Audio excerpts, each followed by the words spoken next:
Chapter 1. The Boy Who Lived. Chapter text. Yes, I am republishing these all again, because the horrible mess that they currently cannot be read in is driving me bonkers.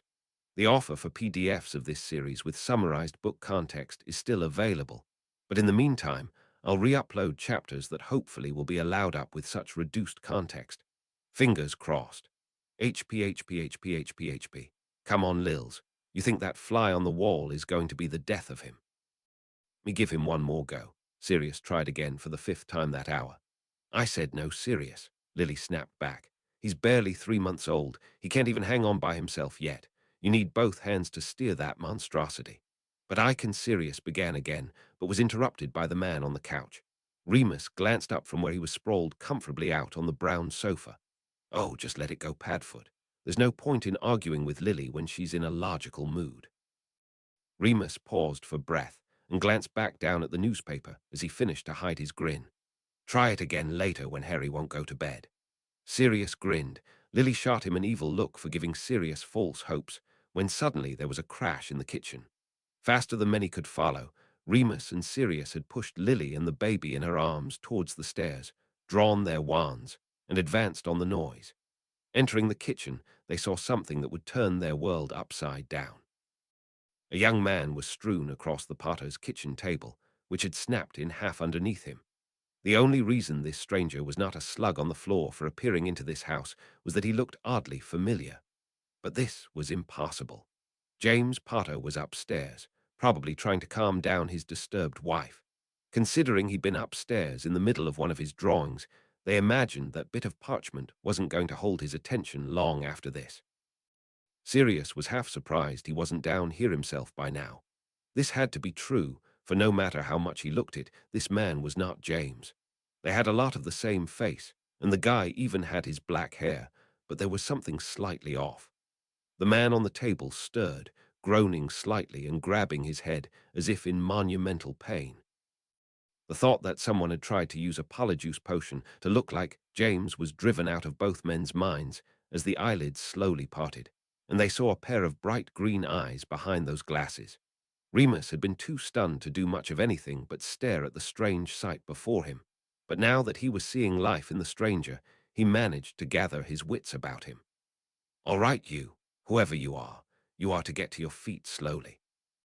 No sudden moves or I will make sure that arm of yours never moves again, he demanded in a stern voice. The familiar eyes slid over to the side to land on the two, and he frowned as he caught sight of them. Then his face grimaced. He clutched his head, his nose scrunching up like Lily's did when she got a migraine. Sirius and Remus exchanged wary looks, wondering if this was some kind of trick, but as soon as it had started, the boy relaxed again. Once his face calmed a bit, his eyes reopened. With words slurring slightly, he stated, "All right." He raised both arms above his head, then brought them back down to his side to help lift him up.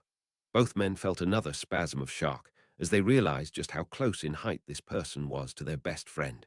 Turning a funny green color, the man managed to right himself, giving both guys one more confused stare, then passed out again on the kitchen floor as soon as James Potter came skidding into the room. What the hell? James yelped in shock, seeing his doppelganger on the floor. Sirius turned to him sharply and said, "James, do you have any idea what's going on?" His friend merely shook his head in shock, still staring down at the body on the floor. Well, Remus started cautiously while shifting his weight around. What do we do now? Obvious, ain't it? Sirius grunted. Call some auras and have him carted out of our hair. Is that all you think about? Remus asked with a small grin. Your hair. Well, it is marvelous, he grinned, pushing it out of his face so they could see his full grin. James, on the other hand, surprised his two friends by saying, "No, not yet." They both turned to him sharply as Remus snapped, "James, you can't be serious." He quickly cut himself off by stating, "Don't even start," to Sirius before hurrying on. "A strange person just apparated into your kitchen and you want to leave him there." Well, James started slowly but gained confidence as he continued. It's just, he seems rather harmless right now, doesn't he? We should at least give him the chance to explain.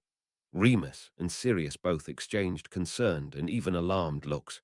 That's it. Who are you and what have you done with James Potter? Sirius finally spat, only half joking in light of the current situation.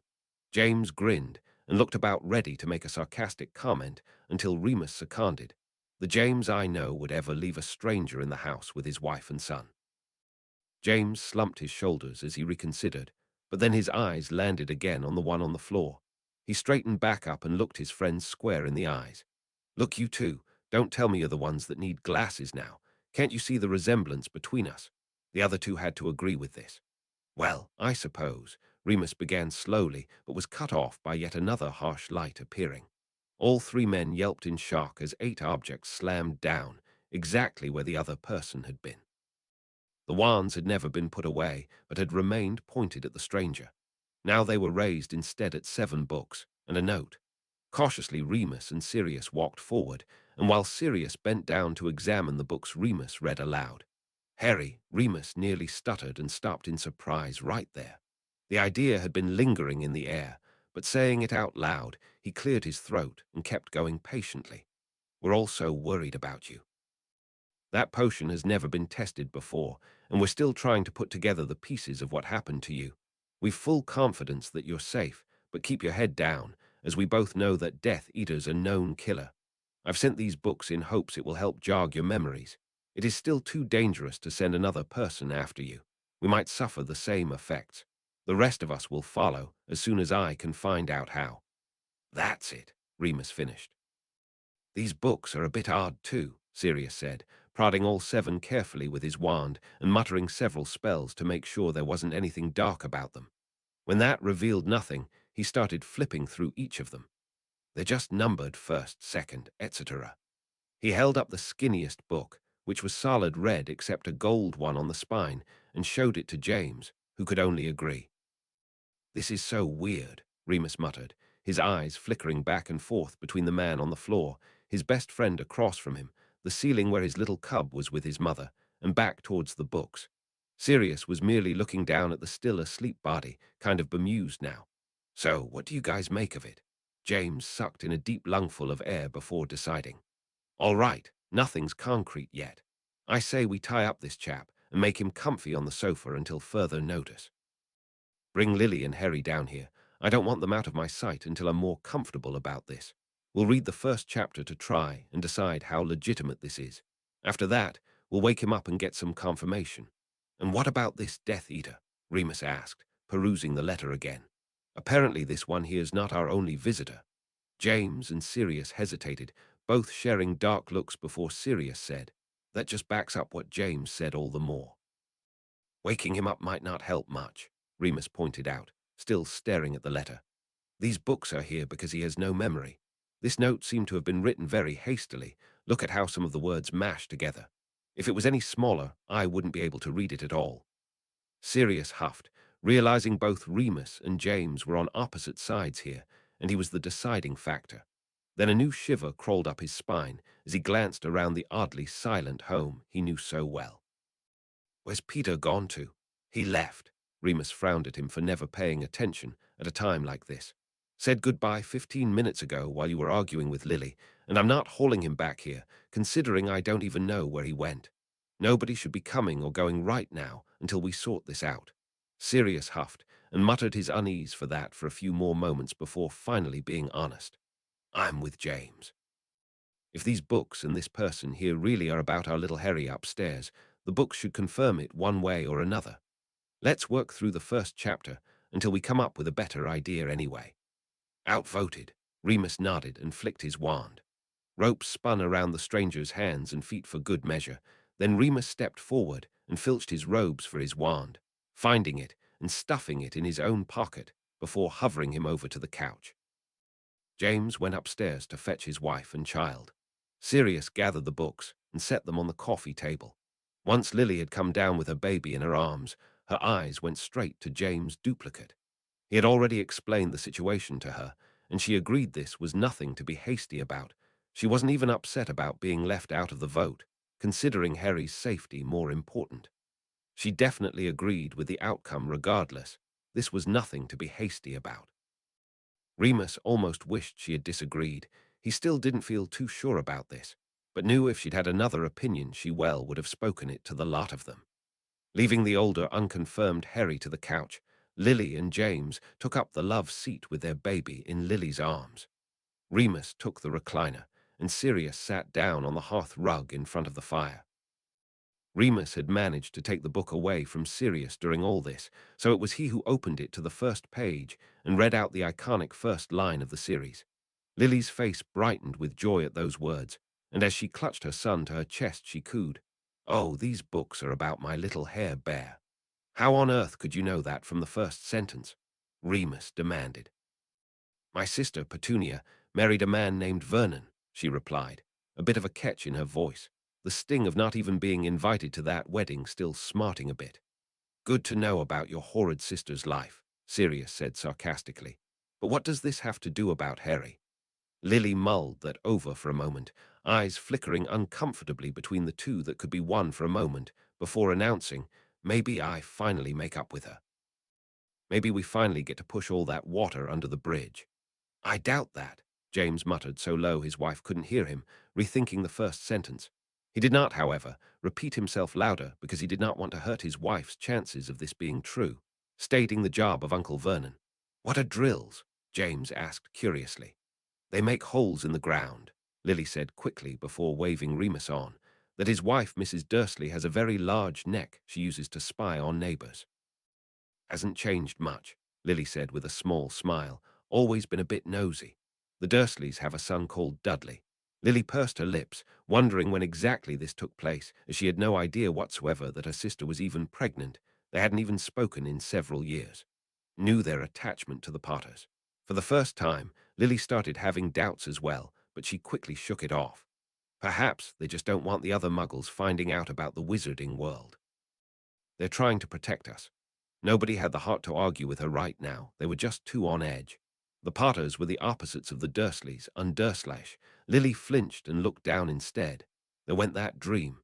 In hopes of cheering her up, Sirius piped up, "So if they get to make those kinds of words up, can I make everything cool as seriously as possible?"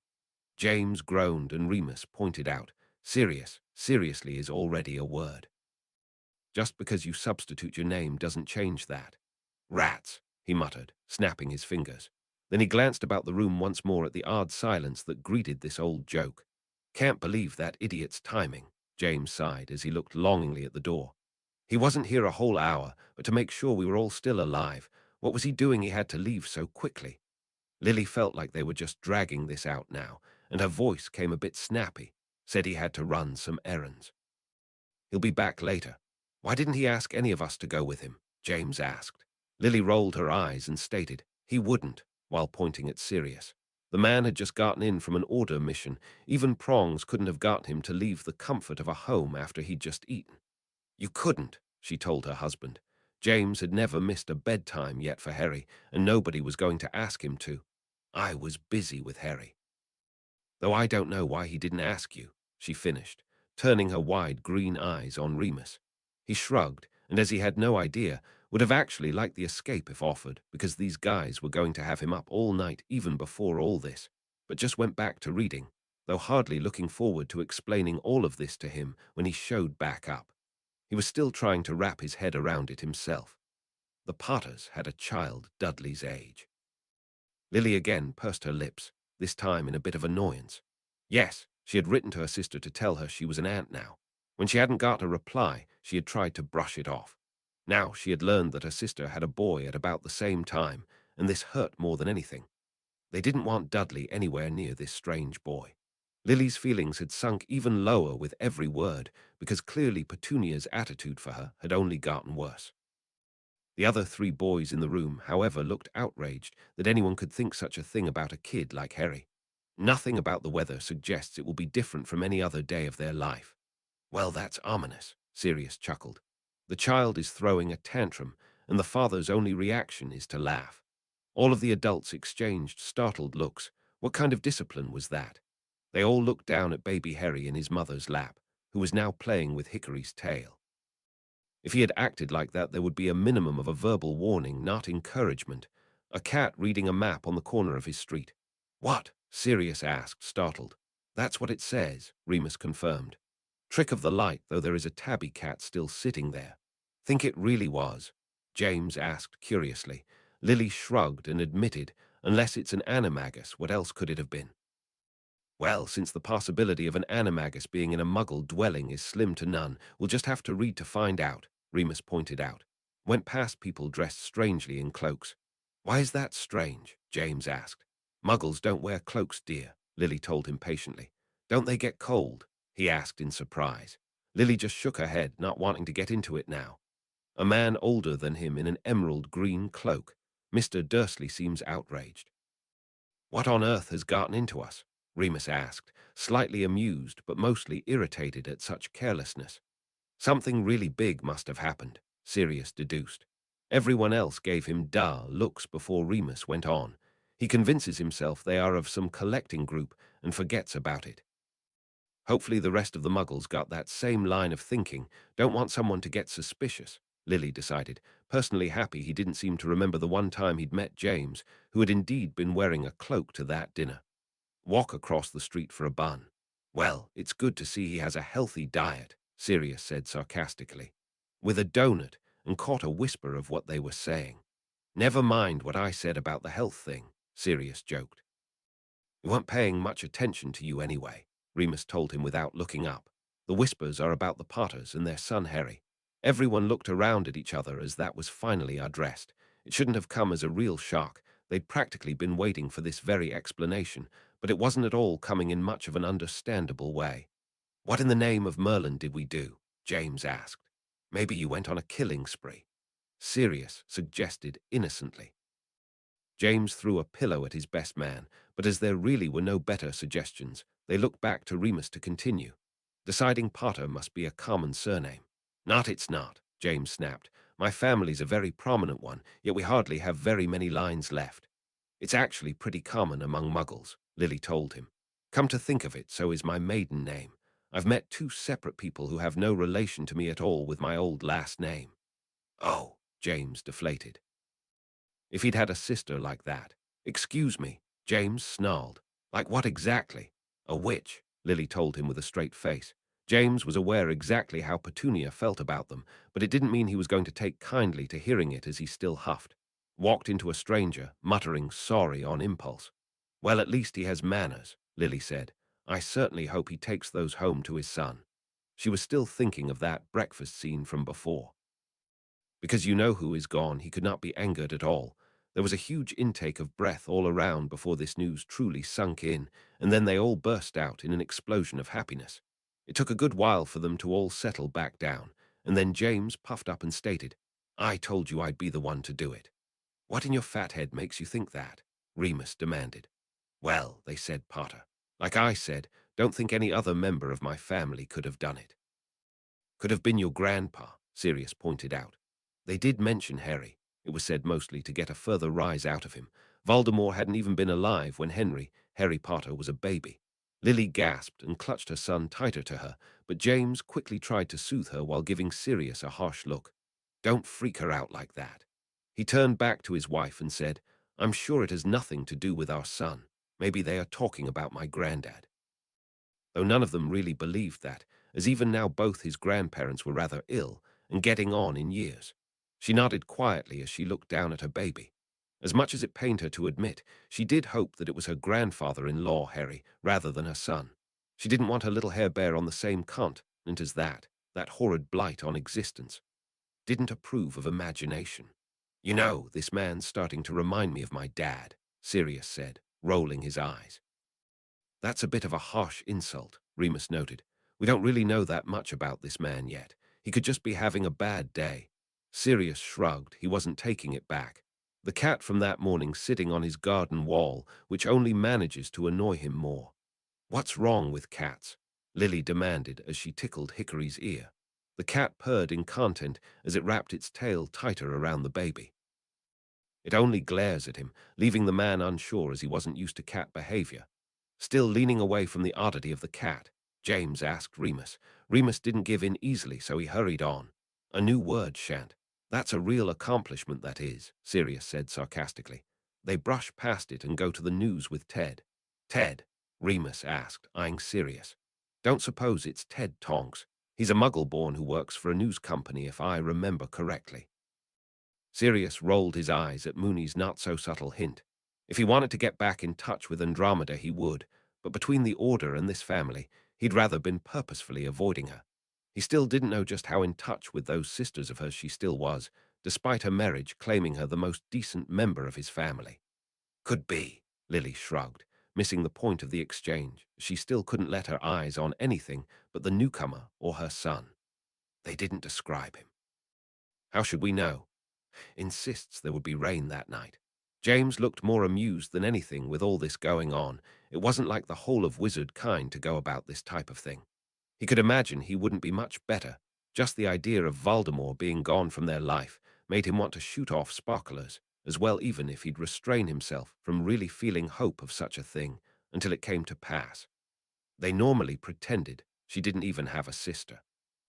Everyone in the room looked rather upset at the reminder, but it was Sirius who looked rather guilty.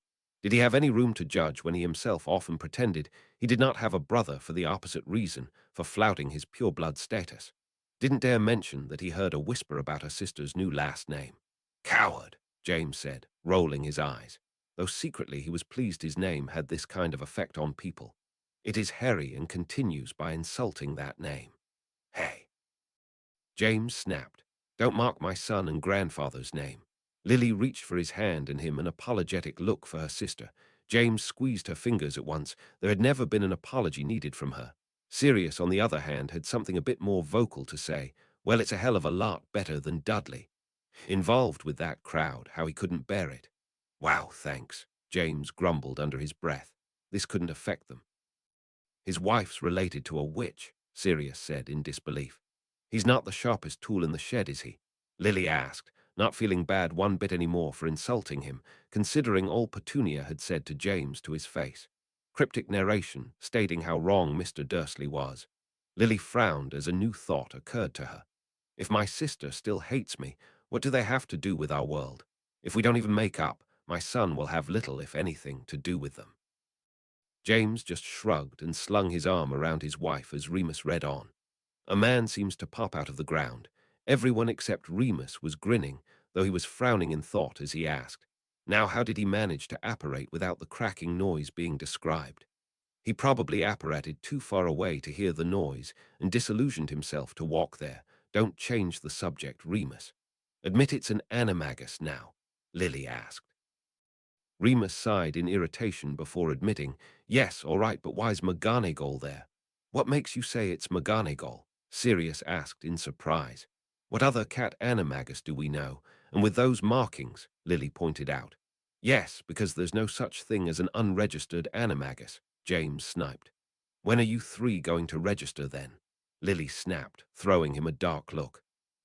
James and Sirius exchanged uneasy looks before Remus quickly jumped in. Give it a few more years, Lily. It really is quite advanced magic, and we've only been out of a school for a bit. Quickly trying to change the subject, Sirius said, there could have been other animagi that we don't know of, or haven't transformed yet. We don't know when all this is taking place. James bypassed that and instead snapped his fingers, saying, I got it. What if Dudley's a wizard? It's a diluted line, but it could be. Might even explain why they're in this book. Petunia will have to make up with you. Lily looked all too pleased with this statement, while Remus and Sirius looked disgusted that a spoiled child would be around their little marauder junior. The passage describes an elder man with flowing white hair and half-glasses. That sounds like Dumbledore, Lily said in surprise. Now why are both of them there? Surely you would just need one wizard there to test a young one. Come to think of it, Remus said slowly. Why would anyone need to be there at all? Isn't there some kind of magic quill that says whether you can go to Hogwarts or not? Stumped again, Remus went on, which he uses to make a street light go out with a pop. Cool. All three pranksters breathed together. After all of the lights are out, he joins the cat on the Dursleys' garden hedge. Lily raised a sharp brow in surprise. She, like the boys, was quite impressed with this bout of magic, though for a completely different reason than the trouble they could cause. She'd never heard of magic that worked with electricity. Most magic actually caused electricity to not work properly at all. She couldn't help but wonder if this was an invention of Dumbledore's own making, and hoped it came up again. He greets the cat, who is no longer a cat, but Professor McGonagall. Told you it was McGonagall, Remus said with a grin. No one disputed that. Sirius huffed. You did, he reminded him. Not after you said, "Oh, just shut up, Mooney." How can I shut up if you want me to read? He asked with a wicked grin. Sirius satisfied himself with a scowl at the werewolf. McGonagall asks how Dumbledore knew it was her. James let out a slight snicker as he demanded, "Why wouldn't he know?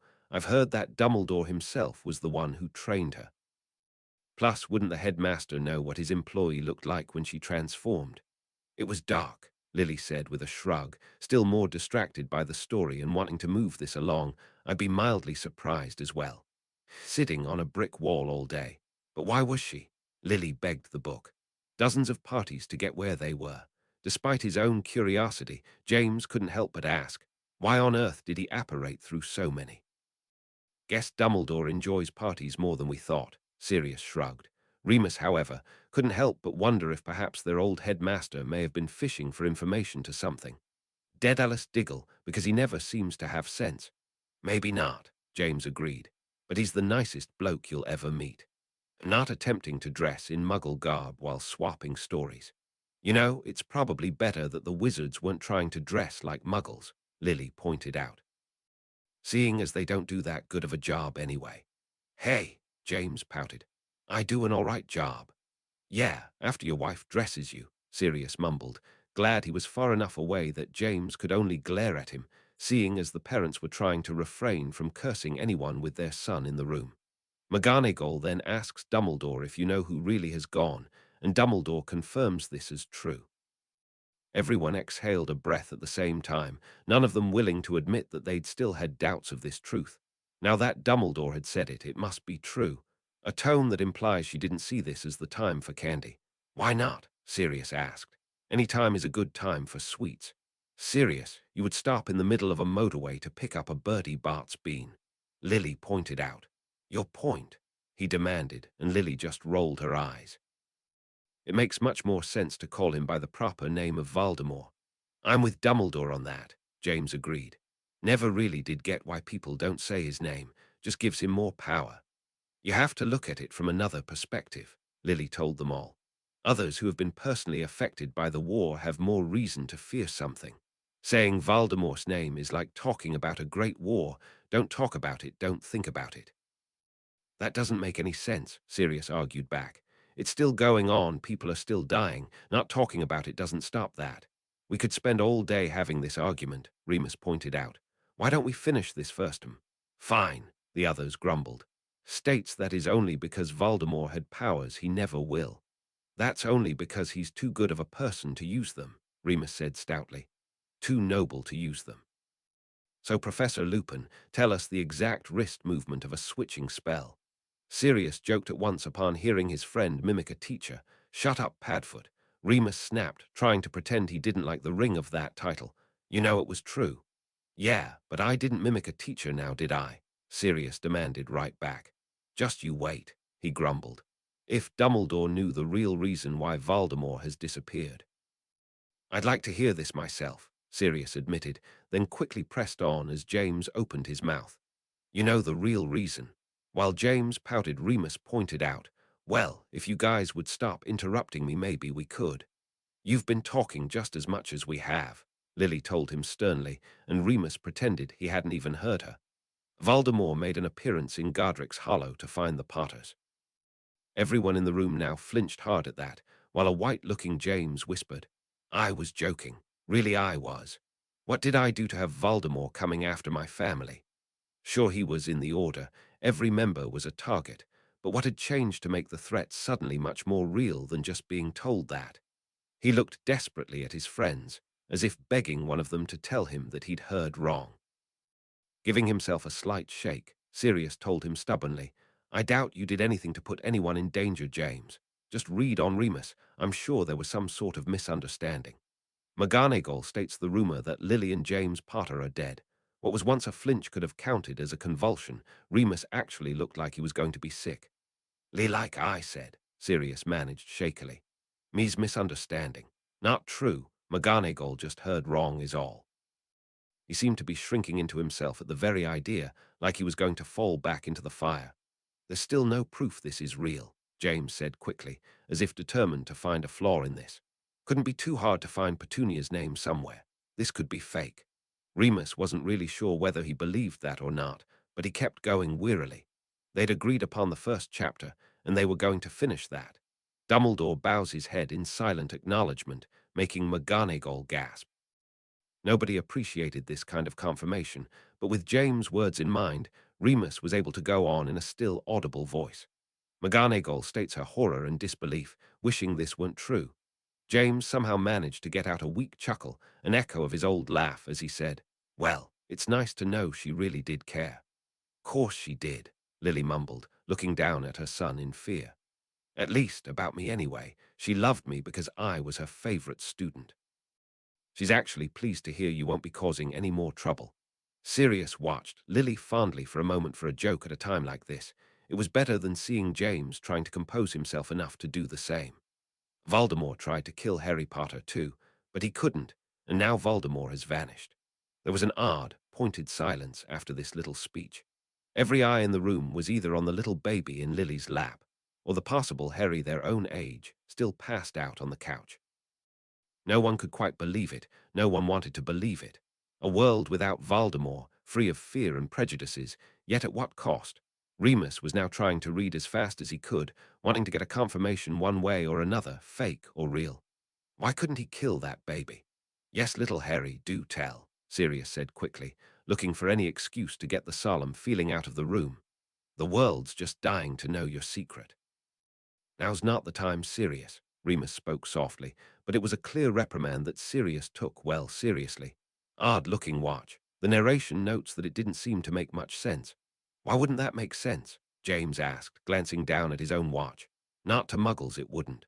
Lily reminded him, happy for any chance to get her mind off of this depressing subject. "Yes, but no one here's a Muggle," James stated, to which Lily just shrugged, unable to really answer that.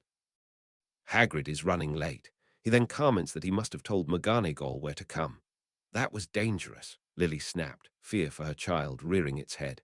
"Hagrid shouldn't have told a single living or non-living soul about where my baby was. He might not have really known it was McGonagall he told. Could have been a Death Eater out for revenge, couldn't it?" "Calm down, Lils," James said gently. "You know Hagrid's a bit gullible with a loose tongue. I'm sure he didn't mean any harm." In fact, Dumbledore might have said it was okay for Hagrid to tell McGonagall. Lily huffed and did not look keen on taking this answer until it was confirmed. Why they were meeting here at all? If she didn't know why he was coming there, then why was she there? Remus asked. Lily wasn't very happy about thinking on this, but offered, "Well, if we had died." She hardly got the words out and flinched terribly, but kept going. "Then possibly McGonagall may be there for my sister's protection. The whole order does know I've a Muggle sister. It couldn't have been that hard for her to find out and check on them for me." "That was nice," Sirius struggled to say, not really agreeing this should have been a top priority, but it made as much sense as anything. The only family Harry has left now. The three boys slumped their shoulders at this reminder, but Lily looked even more panicked now. "Is he insane? My sister hates me and everything to do with magic. This book has proven that so far. Why would he send my son there?" "Well, like he said," James said quietly, "Voldemort's probably done my parents and yours in by now." "That's right comforting, that is," Lily snarled, while James raised his hands in surrender and edged away slightly. "Kicked his mother up the street for sweets. Harry shouldn't live here." "I take back every bad thing I ever said about McGonagall," James muttered. "That's a long list," Remus reminded him. "She did manage to catch us in the act quite a bit, including that time she banned us from the Quidditch game in second year," Sirius nodded. James shrugged and admitted, "She's trying to keep my son away from them. I take it all back." McGonagall asks if he really thinks he can explain all of this in a letter. "I'm with her on that one," Sirius said, making a face. "Would it go something like, 'Dear Muggles, this kid's a wizard who defeated an evil and powerful wizard. Look after him until I can bother coming back. Lots of love, Dumbledore.'" Lily rolled her eyes at his antics and said, "Sirius, she already knows a bit about the magical world. It wouldn't be like that." "Not the point," Sirius reminded her, stating that every magical person in the world will know his name. "That sounds right nice, that does," James said with a cocky grin, rather pleased his name would be so well known. "I think you missed the point of that statement, Prongs," Remus told him calmly, but as Dumbledore's about to say it himself, he turned his attention back to the printed words. It would be much better growing up away from all of that until he knows how to handle it. Oh, James deflated. Yeah, I guess that would be a bad thing. Guess, Lily hissed. A bad thing. James Potter, would you really want to be famous for this? No, he admitted, mentally thinking he should put a bit more thought into what he said before he said it. Dumbledore then firmly says that he would trust Hagrid with his life. That's going a bit far, Lily said slowly. I know his heart is in the right place, but well, he can be a bit careless. Oh, Lils, you worry too much, Sirius said brightly. Hagrid's the best kind of protection Harry could ever ask for. You've seen the size of that bloke. Who hasn't? James agreed, also acknowledging he could be careless. Ugh, Sirius groaned. Now we've got two bloody professors in the room. You have no idea how horrid Professor Potter sounds. Be nice. Lily snapped, blushing slightly at that. If it makes you feel any better, Remus said slowly. You could just call her Professor Evans, use her maiden name. No way, James barked. Do you know how long it took me to get Lily to admit that Potter was her last name now? So you'd rather one of your family be a teacher then? Sirius egged on. James seemed to be in physical pain at this dilemma, so to help him out a bit, Remus kept reading. The conversation cuts off by Hagrid arriving on a flying motorcycle, and then goes on to describe Hagrid. Gotta love these descriptions anyway. Sirius laughed. That's Hagrid to a fault. The errant thought ran through his mind that this must be some parallel universe as well, for Hagrid to have a bike like he does. He thought his was rather unique. Can't wait till they do yours, Remus muttered, thinking of all the lovely adjectives that would boost his friend's ego another few degrees. Came from Sirius Black. What? Sirius yelped in shock. Why the hell would I give Hagrid my bike? I won't even let Moony drive it. Yet you encourage an infant to hold on to the handlebars. James reminded him. Now that I think about it, Remus cut in, why would Harry have to go there at all? Sirius is his godfather, which entitles him to be caregiver should anything happen to you too. That had the others stumped until Lily snapped her fingers and said, maybe they have to deal with the legal side of this first, make the paperwork go through for Sirius to adopt Harry, and Harry has to be with relatives until then. I guess. Sirius grudgingly accepted, though that still doesn't explain why I gave up my bike. You know it puts him to sleep, James suggested. Hoped it would calm him down in the meantime. Accepting this for now, Remus went on, noting the baby's lightning-shaped scar. What? Lily yelped, scanning the hairline of her beautiful boy frantically. He doesn't have a scar. That's proof right there that these books are fake, James exclaimed, a smile cracking over his face. Hating every movement he was making, Remus made to stand up and go towards the one on the couch, but Sirius stood up and stopped him with a hard look in his eyes. Wait until the chapter's over. He glanced at the book in Remus' hands, which only solidified it for him. There's only a bit left. Let's have some peace until then. Remus did not agree, but thought it best to finish this chapter before their world really did go to hell. McGonagall begins to ask if that was where, but Dumbledore cut her off and said yes, that he would have that scar forever. Lily pursed her lips, thinking, well, if Voldemort hasn't come to attack us yet, and Harry's still a baby in this, then maybe. Pointing out his own, which was a map of the London Underground. Interesting, Lily muttered sarcastically, wanting this to be done with already so she could have a proper look at what could be her future son. Gives him a kiss goodbye before releasing a howl of misery. Oh, that's so sweet, Lily said sadly. He cares about my little baby. Who doesn't? The others agreed, Sirius even so depressed he didn't even think to make a dog joke. Hagrid explains brokenly that it's too sad to think about, Lily and James being dead, and Harry going off to live with Muggles. Well, that's nice too, Remus agreed. Glad to know you two will be missed. Was that supposed to make me feel better? Lily questioned. It made James feel better, Sirius pointed out. His life's goal is to end up on a chocolate frog card. Haha, very funny, guys, James said, gazing down at his son without looking up. McGonagall agrees it's all very sad, but there's no need to make so much noise. Remind me never to go to her for comfort, Sirius muttered with a frown, not even wanting to think how he would be feeling right now. Why would you? Remus asked, slightly disturbed at the oddity of that sentence anyway. The letter tucked into the folds of his blankets and then comes back to stand with the other two. Lily's eyes narrowed in suspicion, but she held her tongue to see if what she was thinking was true. Hagrid agrees, while also pointing out he should get this bike out of here. Well, I should hope so. Sirius grumbled, trying to find something else to think about rather than the situation at hand. Hagrid leaves on the bike, and Dumbledore turns to McGonagall and says he would see her soon. Her only reply is to blow her nose. You think that means, yes, sir, or I still can't believe what you're doing? James asked with a straight face. The second, go with the second. It makes me feel better, Remus advised. Then says one more goodbye to Harry before disappearing as well. Oh, for Merlin's sake, Lily hissed, while the other three looked on at her in shock. Something wrong, Lily Flower? James asked with some concern. She looked quite deranged. I've just found out my son's going to live with my sister who hates me. We're both dead. And now they've left my son, who has an injury on his forehead, on the doorstep. Hickory streaked away from the couch and curled up on top of the mantel to glare down at the lot of them. Little Harry woke up with a startled wail and looked around for the source disturbing his playmate. James and Remus tried to make soothing motions with their hands, but she was on a rampage. She even thrust Harry into James' arms so she could stand up and continue. They even said it was going to rain that night. What were they thinking? They could have done something, anything, other than what they just condemned my only boy to. Lils, James started, but Lily did not seem in the mood to calm down. She stalked over to the body on the couch, determined to get this proven once and for all. Before she got too close, Remus begged, "Come on, Lily, one more paragraph, see?" He even flipped over the book so she could see it.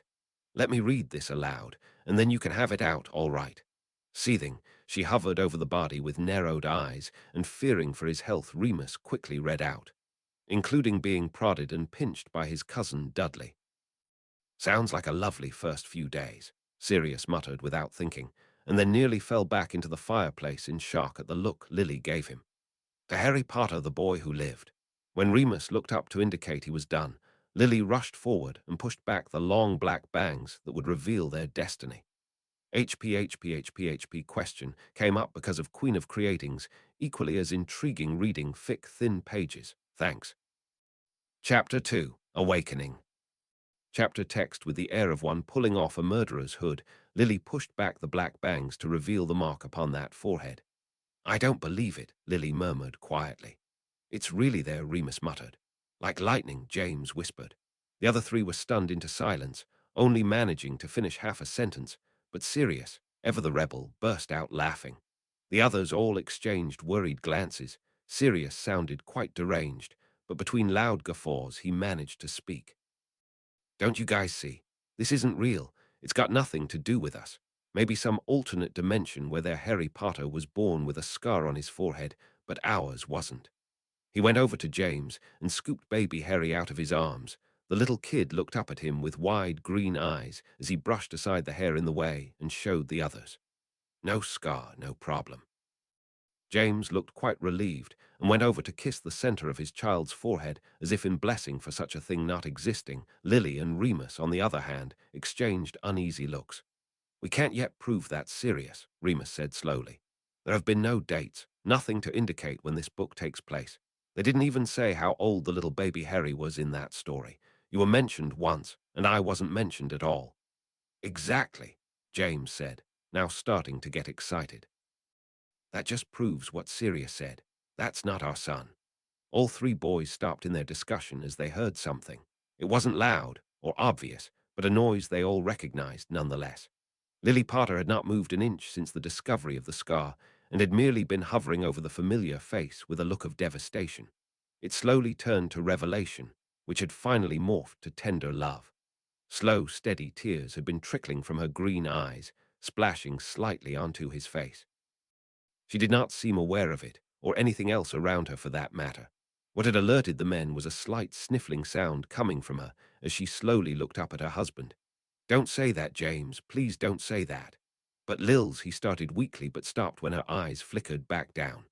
"This is my son." She paused and took one step towards her husband, but still within the range of the sofa, then reached out and placed a hand on her only child.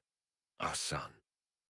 James seemed torn, his eyes flickering between the man on the couch and the infant in his best friend's arms. Sucking in a huge lungful of air, he finally said, You want this to be true, do you?" Thrust to his throat convulsed, he seemed incapable of getting the word out, but pressed on with everyone understanding him. "And our child to go and live with your sister." She shook her head sadly from side to side and said quietly, "No, not want. How could I ever want such a future for us? But it is ours. Our son grows up alive and healthy, and that's all that matters to me." She took her hand off the boy on the sofa and stepped forward to bury her face in James' chest. With a look of defeat on his face, James wrapped her up tight, and the two took a moment to accept what was to be. Remus and Sirius were not pleased, but Sirius could come up with nothing to say to bring the conversation around back to his line of thinking. Remus opened his mouth, and with a determined look on his face, he said, "I think we should finally wake this Harry up. He might be able to answer a few questions." "Maybe not, Mooney," James said slowly, still not looking up from his wife. "You read the letter. He probably has no memories and doesn't even know who he is, let alone where or when he is." Remus shrugged and raised his wand anyway. "Still, we've nothing to lose at this point." No one in the room tried to stop him from using the spell to wake Harry, for they all had the same feeling about them, a sense of purpose, to strike out and fix what was wronged. After a blast of light, he started to stir and raised his hand to his face where there were still a few wet spots from when Lily had cried on him. Then slowly, ever cautious, he opened his eyes and let them wander about the ceiling for a few moments before his eyes slid sideways to land on the four adults hovering over him. For the briefest moment in time, something flashed in those emerald eyes, recognition maybe, but then it was gone to be replaced by solemn confusion. He opened his mouth, closed it again, and seemed to be mulling something over, then opened it again and finally said, "Hello." This was hardly the response any of them had been expecting. Honestly, they were all expecting a barrage of questions the moment he found his tongue. The boy was no danger to any of them, seeing as Remus had never returned his wand to his pocket, but the others still tensed up a bit as Lily went forward and lowered herself down to his eye level as she said quietly, "Hello yourself. Do you know who I am?"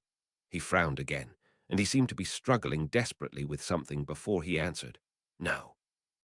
Lily nodded as if this did not surprise her. "My name's Lily Potter. Ring any bells?" she asked. There it was again, an almost pained look about him as his mind grappled with something none of the others could see.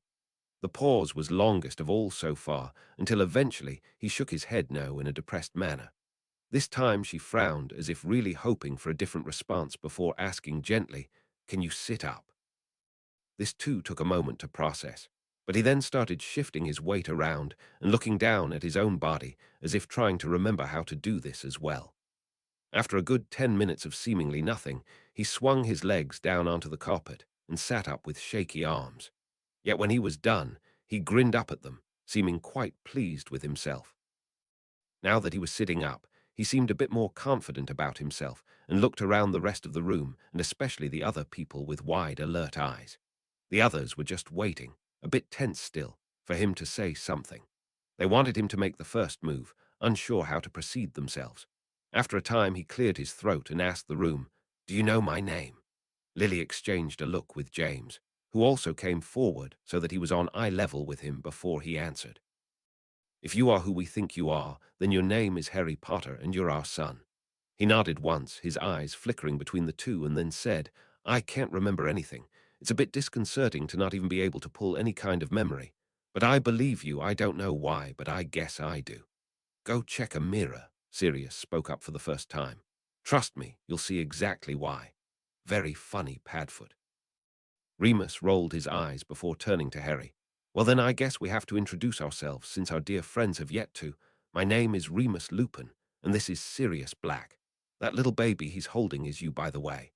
"Way to freak the kid out, Mooney," James muttered as Harry's eyes went wide and flickered to the baby in Sirius's arms.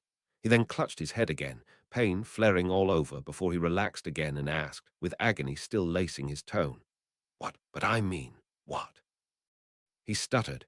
"Yeah, no, I think we got that the first time," Sirius chuckled. Lily reached forward and took hold of her son's hands gently. "We don't know how, dear, but you're not from this time period. You shouldn't be this old right now. You were only born 4 months ago. Those," she gestured to the books on the table, "and a note came with you when you crashed down into our kitchen table. Does any of this ring a bell?" she asked kindly. When Harry shook his head no, Sirius snorted and said, "Well, I kind of hope not, since he was unconscious in everything you just described." Keep up the commentary, Sirius, and you won't be allowed to hold Harry for the rest of the day, James said in a pleasant voice. Sirius scowled at him and tightened his hold on his little pup, but chose not to reply. So, what now? Remus asked slowly. I could try to reverse the memory charm placed on him, but it would be slamming a lot of stuff back all at once, could be dangerous. The kid's lost his memories, so he can't prove whether anything in here is accurate. He tapped the book, looking around for some kind of answer. Lily shot to her feet and snarled. I told you, Remus, this is my son. This is proven, and nothing's going to change that, so stop trying to say otherwise. Remus quickly raised his hands in surrender and took a quick step back, while James said, I'm with Remus. Can't take the risk of trying to recover so many memories at one time. In fact, I think the best we could do is read these books with him. I'm rather curious myself about his life. I think that's a wonderful idea, Lily approved before sitting down on the sofa next to Harry. Harry's eyes flickered around the room before settling on Lily. So, if I read these books with you guys, I'll remember everything again, he confirmed. Maybe not everything, Remus conceded, but hopefully these will help jog your memories. The more we replenish, the more stuff should come back on its own. It seemed that Harry didn't understand all of this, but he quickly nodded his head and agreed that he'd like to try. I have an idea, Sirius chirped as his stomach rumbled. Why don't we let Harry read the first chapter on his own so that he's caught up with us? While he does that, we can eat. Sirius, you just ate 2 hours ago, Lily reprimanded. Yeah, he shrugged, but you guys didn't, and I'm a bottomless pit. I like that idea, Harry agreed, eyeballing the book, anything to get his memories flowing. He reached over and was about to grab it before he looked at his own hand and frowned, then looked up at his parents and said, where's Lou? James chuckled a bit before answering, down the hallway, second door on the left. Then he swished his wand to release the ropes that tied Harry's hands and ankles. Sorry, he said sheepishly. We didn't know. Harry shrugged as if he understood, on some deeper level, what James was hinting at. Thanks, he said, then looked down at his legs. Just like everything else he'd done, he sat there for a good few minutes before it seemed to occur to him that his legs would get up and move as he chose. He managed to walk over to the indicated door while only stumbling a few times and ramming into a dresser once. Once in the kitchen, Remus gave a quick swish of his wand, repairing the broken table, and when Lily bent down to start digging something out for a quick snack from a lower cupboard, she spotted something gleaming now beneath their fixed furniture. Without the boys noticing, she filched it from the floor and entered it into her pocket. While Lily prepared a meal for them all, Harry managed to go into the bathroom for several minutes and just managed to close the book on his finished chapter when they all came back. He locked eyes on his father for a long time, and they knew that he was probably comparing the sights he'd seen in the mirror to the man across from him. He then turned the replicated eyes on his mother. Taking in a deep breath, he asked, Why do I have so many scars? Scars? Lily asked, panicking immediately. You only have the one. She reached forward and touched him gently on the forehead. Harry relaxed under the touch and nodded, his fingers stopping the movement but still lingering as he continued. Yes, that one, but I have a few others. He raised up his fist and indicated some white writing on the back of his hand, though the words were too faded to clearly make out. He then lifted his shirt to reveal the other scar, dead center in his chest, another bolt of lightning. All the adults exchanged horrified looks before looking back at Harry. Finally, Remus said slowly, We don't really know, like your mother said. Your time has come after us, so this will be all new to us too. But I'm sure we'll find out. Harry beamed at Remus, mostly for the your mother remark. He seemed to like that. A sudden flare of hope surged in Lily as she took a golden loop back out of her pocket and placed it in his hand, asking, Does this help at all? His eyes gleamed as he inspected it, before slipping it on as if it were the most natural thing in the world. Then his face fell as he kept looking. He added on without any real hope, So I guess you wouldn't know about this either. He held up his left hand, where the ring now proudly sat. Nope, Sirius said, popping the P for emphasis, but his eyes lingering with maddening curiosity as well. Though if you remember that first, I'd love to know. Harry really did try as he gazed down at it, but all he got was the faintest of stirrings in his gut. He loved this ring, and whoever it represented, but nothing came with it. Not a name or even the glimpse of the woman it was paired with. I'll read next, Lily offered, taking the book gently away from her son and flipping it to the right chapter, now just hoping to take that devastated look off his face. Look on the bright side. With these books here, we can change our future however we want. Sirius managed to get out before she started. Idea suggested by Nadia C. This was such an adorable idea I had to rework this chapter just for that moment. And also I realized I never told that the table was repaired. Chapter 3. The Vanishing Glass. Chapter text, yeah, James agreed with a slight grin. One of us could be minister if we play our cards right. Or famous, Sirius shouted. Or a teacher. Remus jumped in. His two friends froze with disgusted looks on their faces. Honestly, Mooney, I will never understand why you insist on wanting such a profession, Sirius muttered. Yeah, nothing but paperwork and listening to kids complain all day, James agreed. Unless he got cool students like us. Sirius amended, with a touch of excitement. Then they could help make life entertaining. Remus paled slightly at the prospect of teaching children like the Marauders, considering he'd been a hand in what a disaster that could be. Harry said nothing. He was merely watching this family with rapt attention. The first chapter had struck a hard chord inside him as he realized he would grow up away from these people. Did he want his memories back if his own parents weren't going to be in them? He never found a chance to raise these questions, however, since his mother had decided to ignore the others and start reading. Pictures above the mantel, showing the years of Dudley. Really? Lily asked curiously. I do hope that means that we finally got through to Dumbledore, Sirius said with a straight face, and that Harry's living with us now, and he gestured towards Remus, who was shaking his head sadly. You serious? He'd be living with you. Werewolves aren't allowed to adopt, you know that. Harry jerked once in shock, as he appraised the man sitting there, but after a brief moment he relaxed again and pretended he hadn't heard a thing. If wizards existed, why not other creatures as well? The others had continued on in the conversation, obviously not realizing such a slip had been made. Still, I would be able to adopt him, and you'd be living with us. I could use all the help I could get in raising a kid, and we all know how much smarter than me you are. Sirius had continued in a slightly sarcastic tone at the end at that old joke. True enough, Remus chuckled, then frowned. Though I'm still worried, if Harry's no longer living there, why would they make such a comment at that last sentence? With a heavy sigh, Lily read the next sentence. Yet Harry was still there, currently asleep, but not for long. Damn, Sirius snarled. Then why didn't we come and get him? Remus wondered, and they all turned to Harry as if expecting an answer. He, however, merely shrugged, as lost as them. Get up now. What a pleasant wake-up call, James said as he rolled his eyes. Sound of the frying pan being put on the stove. Remus quirked a brow in surprise at the comment as he thought, how thin were the walls in that house for Harry to have heard that. There had been a flying motorcycle in it. Wow, what a mind, Remus whistled, to be able to remember that. I don't think he actually remembers, Lily shook her head. It's his subconscious dredging up things. If only my memory was still that good, Harry sighed, rubbing his temple in agitation. Harry had to make sure not to burn anything. That stopped Lily cold as she turned from the book to her son. They made you cook. You were probably just 10 and they had you near bacon, she demanded, eyes flashing hotter than any popping grease. Maybe I like cooking, Harry shrugged, unable to come up with any other reason for this. What's the big deal? Sirius shrugged. If he can reach the stove, he can get his own food, faster that way.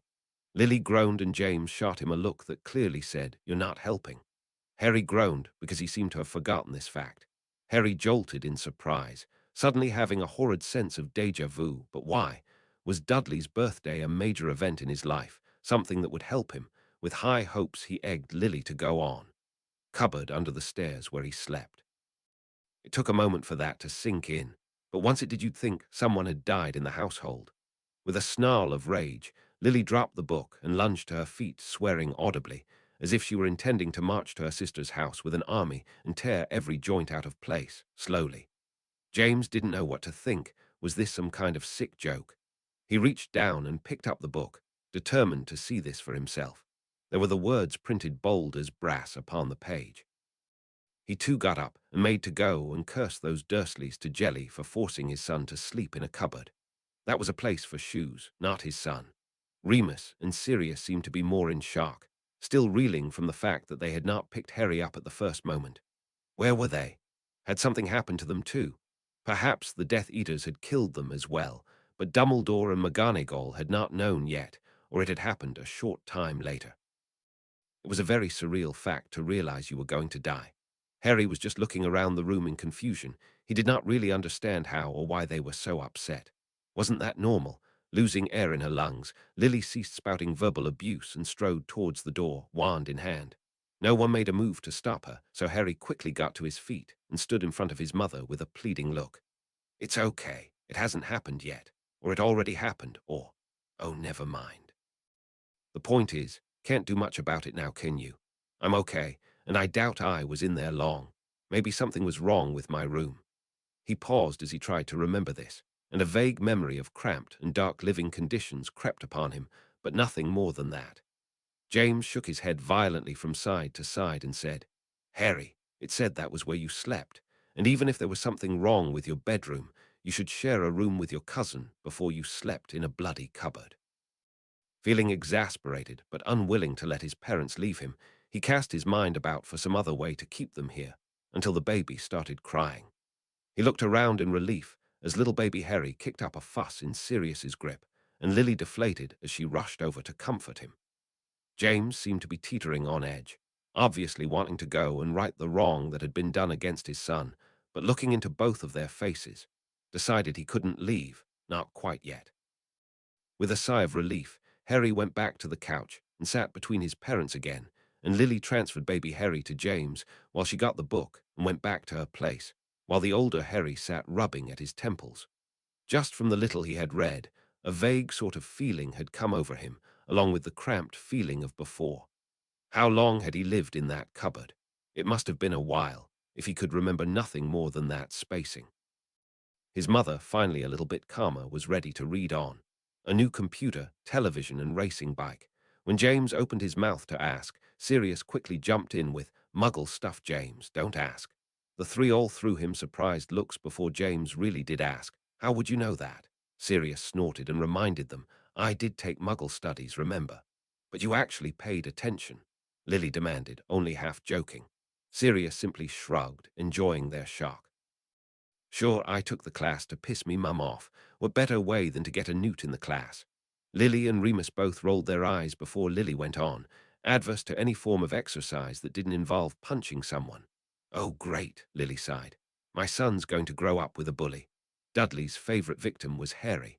Hey, the boys all snarled before James spoke. Great, he not only grew up with a bully, but he's victim to him as well.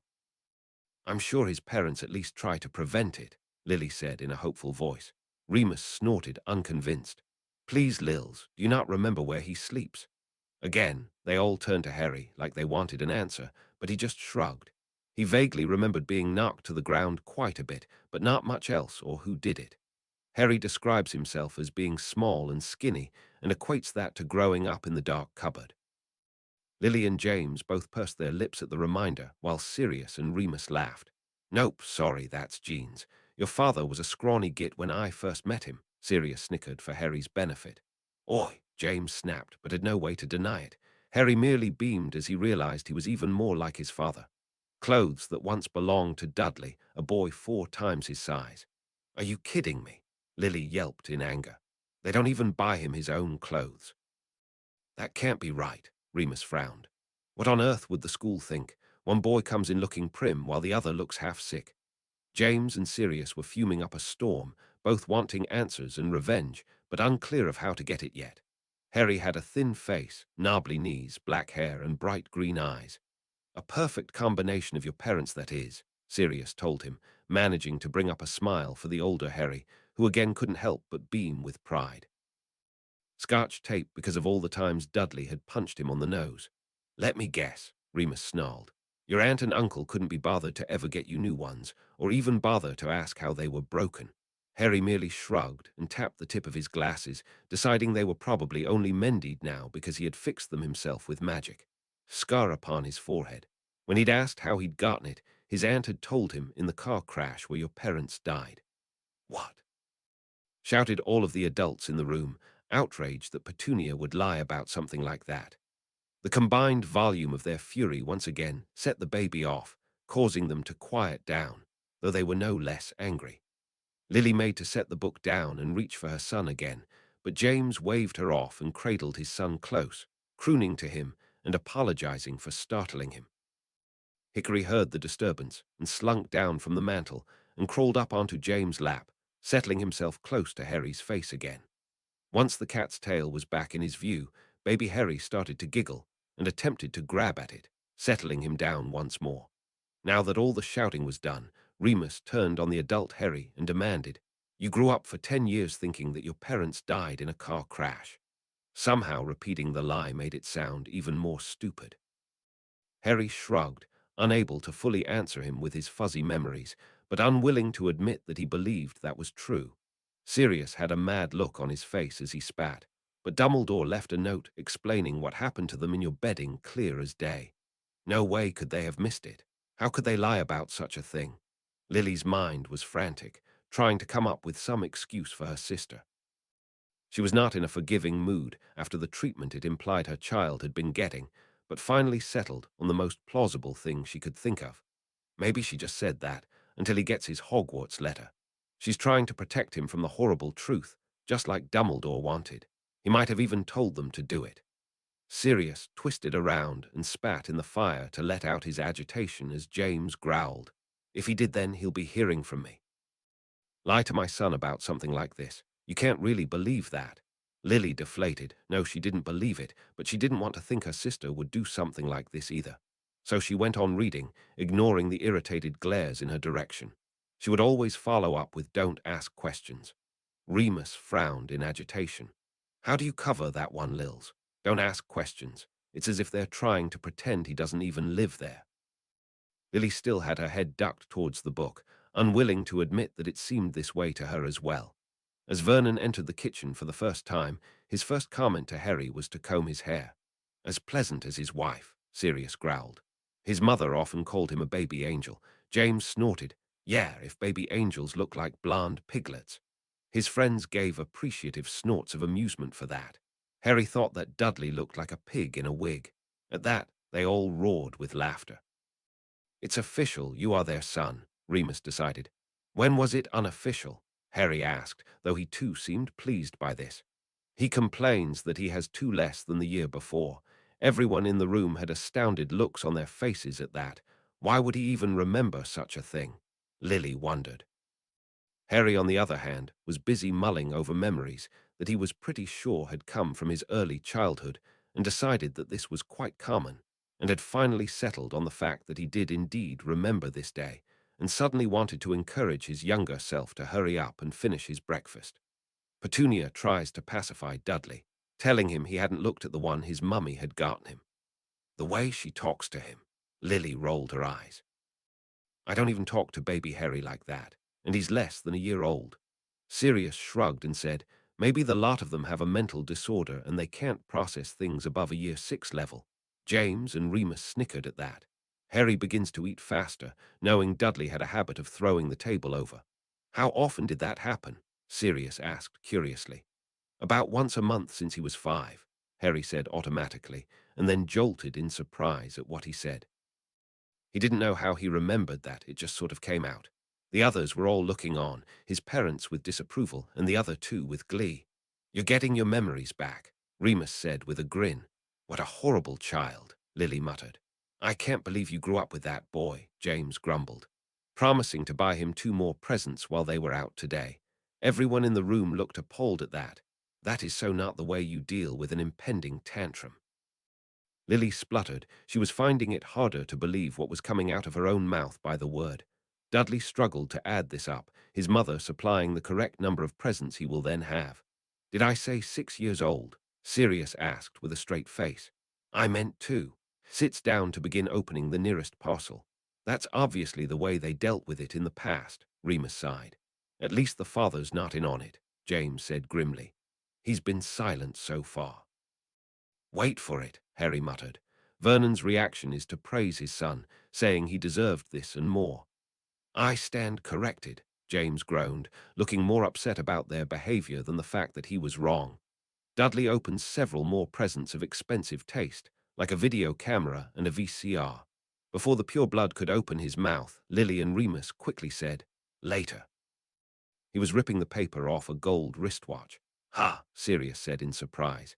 "That's usually what we give wizards when they come of age." His eyes quickly flashed to the watch on the grown Harry's wrist and then flickered to the one on James. They were not the same one as they should have been. "Who gave you that one then?" Remus asked as he gestured at Harry's slightly dented one. Harry glanced down at his wrist, almost as if he'd forgotten he had it on, and then frowned in agitation. All he could remember was a sense of warmth and perhaps a hug as he pushed to remember. When he told the others looked slightly happy at that, but James was still frowning. Harry should have gotten his watch, been hugged by Lily when he received it. Mrs. Fig couldn't take him. "What does she mean, take him?" Lily asked in surprise. "Surely wherever they're going they planned on taking my son." "Come off it," Sirius scoffed. "You really believe that from what we've seen so far?" Lily pursed her lips before going on. "Harry is left with the neighbor, Mrs. Fig."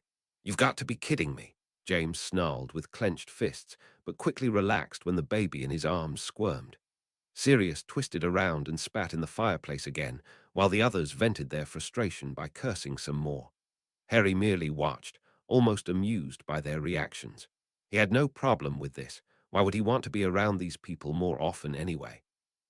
They didn't seem to be very good company, unlike the people he was with now. Look at photographs of all the cats she'd ever owned. "Ugh," Sirius groaned. "I feel so sorry for you, Harry."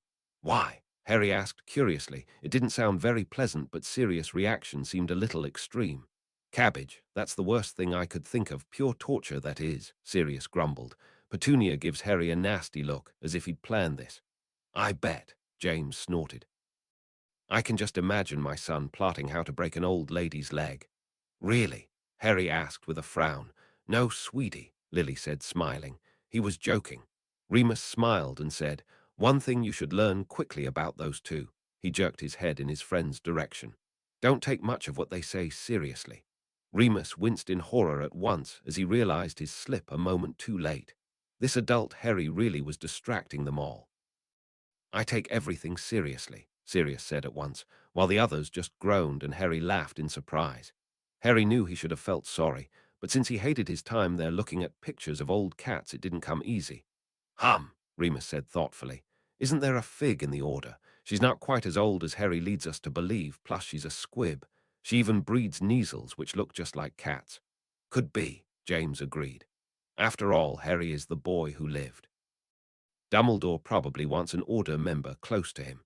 "If so," Lily said in a cold voice, "why wouldn't she have told him about the treatment Harry receives? Even if he never told anyone, it seems apparent just by the description of him." "Right," Remus deflated. "Forget I mentioned anything. Calling someone named Marge." "Who's Marge?" Sirius asked curiously, hoping Harry would remember more people coming around, like his godfather. That was still driving him nuts more than anything, except the fact he was asking this of an adult Harry. "The name rings a bell. I can tell you now she's not someone we'd like to meet," Harry answered, already frowning. He watched all the adults exchange looks, somehow knowing that if Harry was acting like this without the memories to reinforce such feelings, they were going to hate this woman. They often spoke about him as if he wasn't there, or like he couldn't understand them, like a slug. "I'd go with the first option," James sneered, "if only because it makes me feel better than calling my son a slug." "That is horrible," Remus snarled. "How could you treat anyone like that?" "Prejudices," Sirius said quietly, his mind flashing back to when he had suggested bringing Remus round to his place once. He'd regretted that thought at once. "Call someone named Yvonne." Lily looked up in surprise. "I can't believe Petunia's still friends with her." They were always going on about traveling together, but Yvonne left a few years ago without Petunia. Toonie swore she wasn't ever going to talk to her again for that. James shrugged and said, "I suppose she changed her mind." "Well, she can't have many friends, probably made up with her to at least claim she still had one," Sirius snorted derisively. A few hours ago, Lily would have told Sirius off for talking about her sister like that, but then her mind swiveled back to the cupboard, and she held her tongue. "Leave him home alone. They might do that if they don't think like Harry," Remus said, grinning. "I believe the phrase that runs through their minds is see or not to be seen. If we're still going with the assumption that they are trying to ignore his existence, Harry might just get away with that." Let's hope they don't think like Harry, Sirius muttered. Lily and James didn't look particularly happy with all that being spelled out, even if they didn't argue this line of thinking. They would come back to find the house in ruins. What do they think he's going to do? James rolled his eyes. Burn it down. Harry tries to protest in saying he won't blow up the house, but no one listened. This is awesome, Sirius crowed. Now we've got a nice round number of thinker-likes.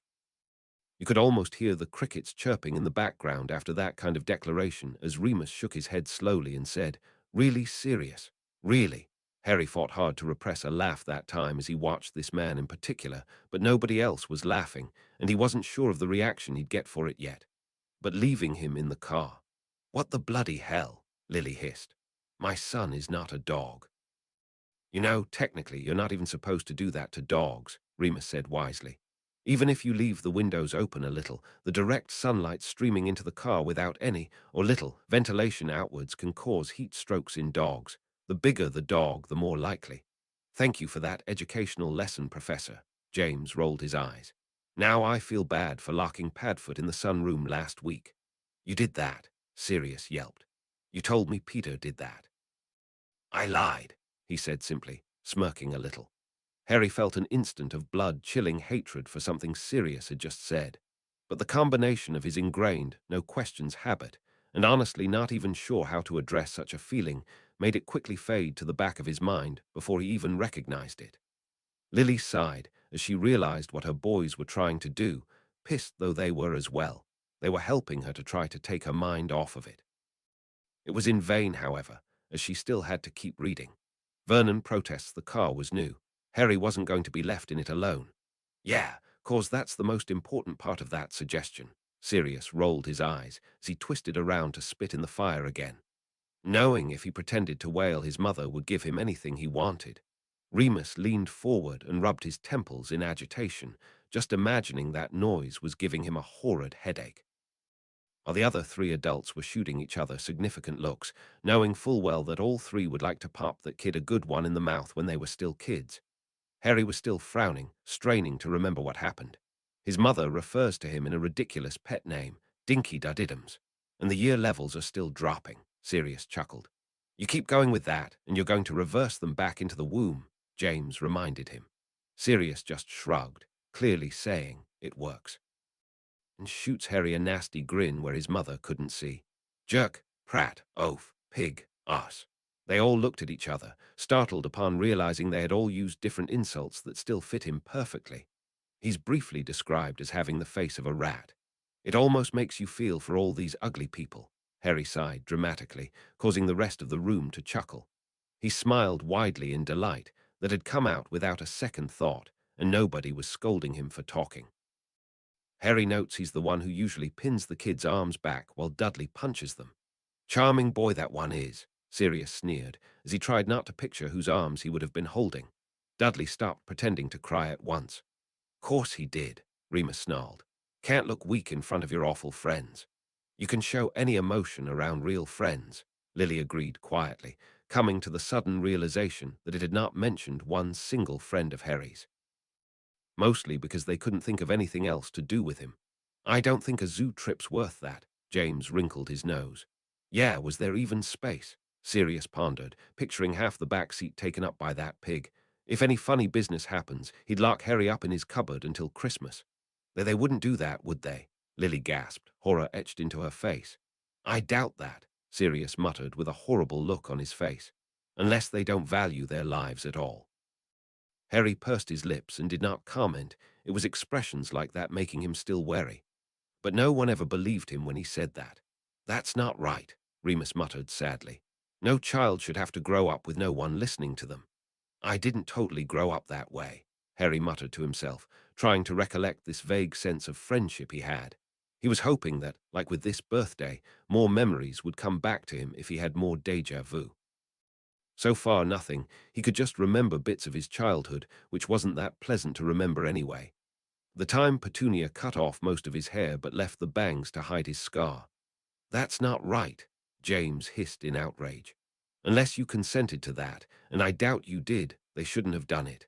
I don't care how old you are." Harry decided not to mention that his aunt had threatened him with a week in his cupboard if he so much as flinched to try and stop her, since there was nothing he could do about it now, and it would probably just upset his dad further. His hair seemed to magically grow back overnight. Good, James sighed in relief, running his hand through his hair. Your hair is way too important to you, Remus joked. Why shouldn't it be? It's what got me this beautiful family, James agreed. I did not fall in love with you because of your hair, Lily snapped. That's what kept me away from you for all those years. Before they could get into a familiar round, Remus cleared his throat, to Harry's disappointment, as for some reason watching bickering felt very familiar to him, and Lily read on. He was locked in his cupboard for a week for this happening. That. Lily stuttered, unable to come up with a proper insult for her sister. No, Petunia Dursley was no longer her sister. She didn't deserve the title. No Toonie she had ever known would do this to her son. The males were clearly just as upset, but after a look at Harry, who was staring apprehensively around the room, as if thinking they were all going to start yelling at him, they held it in. Harry let out the breath he was holding when they merely scowled and started muttering all the things they'd like to do to those relatives of his instead. Petunia decided it must have shrunk in the wash, and Harry wasn't punished. You never should have been, they all snapped at once, startling both Harrys, neither of whom hid it well. Being found on the roof of the school kitchens. How much is terrible trouble? James growled, rounding on his son. He'd only just gotten his infant to start crying, and a repeat was already inevitable. Harry just shrugged and tried to put an innocent look on his face, but Remus intervened. Don't lie, Harry, that face isn't going to fool us. You remember, now tell. With a huge sigh, Harry admitted, a week in the cupboard and a week of chores. While the adults started muttering in disgust, Harry mentally added, and a day without meals. There he was sitting on the chimney. Nice, you apparated. James grinned. I don't think so, Lily shrugged. He probably would have described that odd feeling he could have just flown. Either way, Sirius whistled low in his throat. Damn. Harry was once again locked in his cupboard.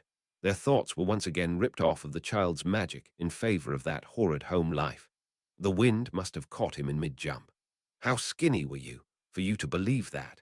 Sirius asked. Harry chuckled slightly and said, I also thought the over-large clothes would act as a parasol, help catch the wind.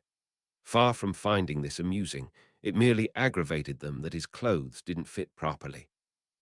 Crammed in the back seat with Dudley just to be going somewhere new. Yeah, I suppose, James amended his earlier statement. When you put it like that. People at work, Harry, the council, Harry, the bank, and Harry. Mooney, I bet you can't guess his top 3 favorite things to complain about, Sirius said, choosing to make a joke out of it rather than curse some more.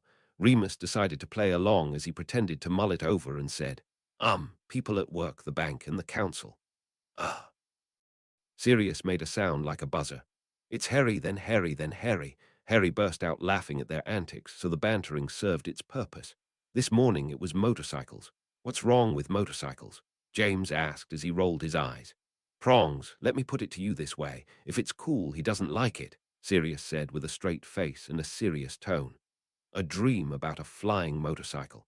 Why on earth would you do that? Lily moaned, hoping this wouldn't ruin her son's rare, good day. If they had learned anything about those Dursleys, it was that Harry shouldn't be drawing attention to himself. Sorry, Harry muttered. It was the euphoria of being out. Besides, it's not like they ever listened to what I said anyway. Mostly they just ignored me if I did say something. Didn't expect them to actually hear me. Nobody appreciated this bit of honesty.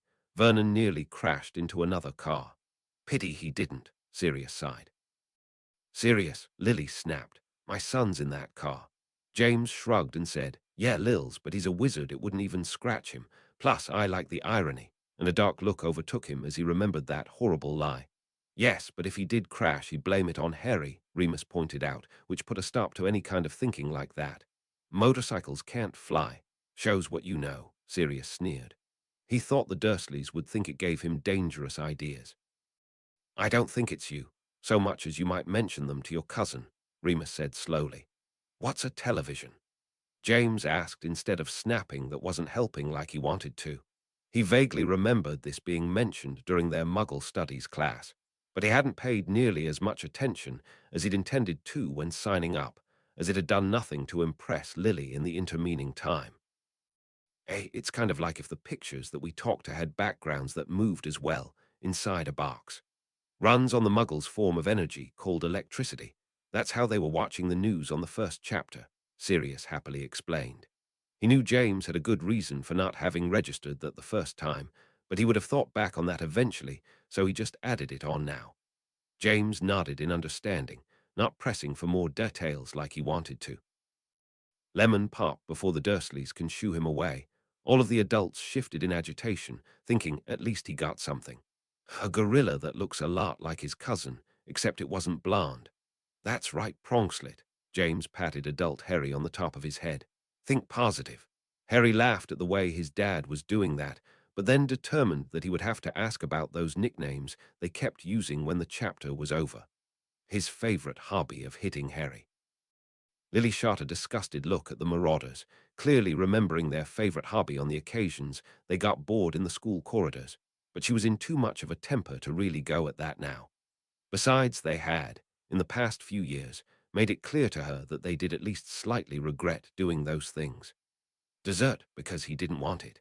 Harry frowned, but chose not to bring up the fact that the book left a little something out. The only reason he had been allowed to finish it was because it was half melted in the sun, and Piers had refused to eat it because it had looked disgusting. Uncle Vernon had shoved it roughly to the side, and Harry just took it, and no one stopped him. The adults in the room looked so pleased that Harry had got something like that, he just couldn't bring himself to mention his memory. All too good to last. Done, done, done, Sirius said in a low-tone voice.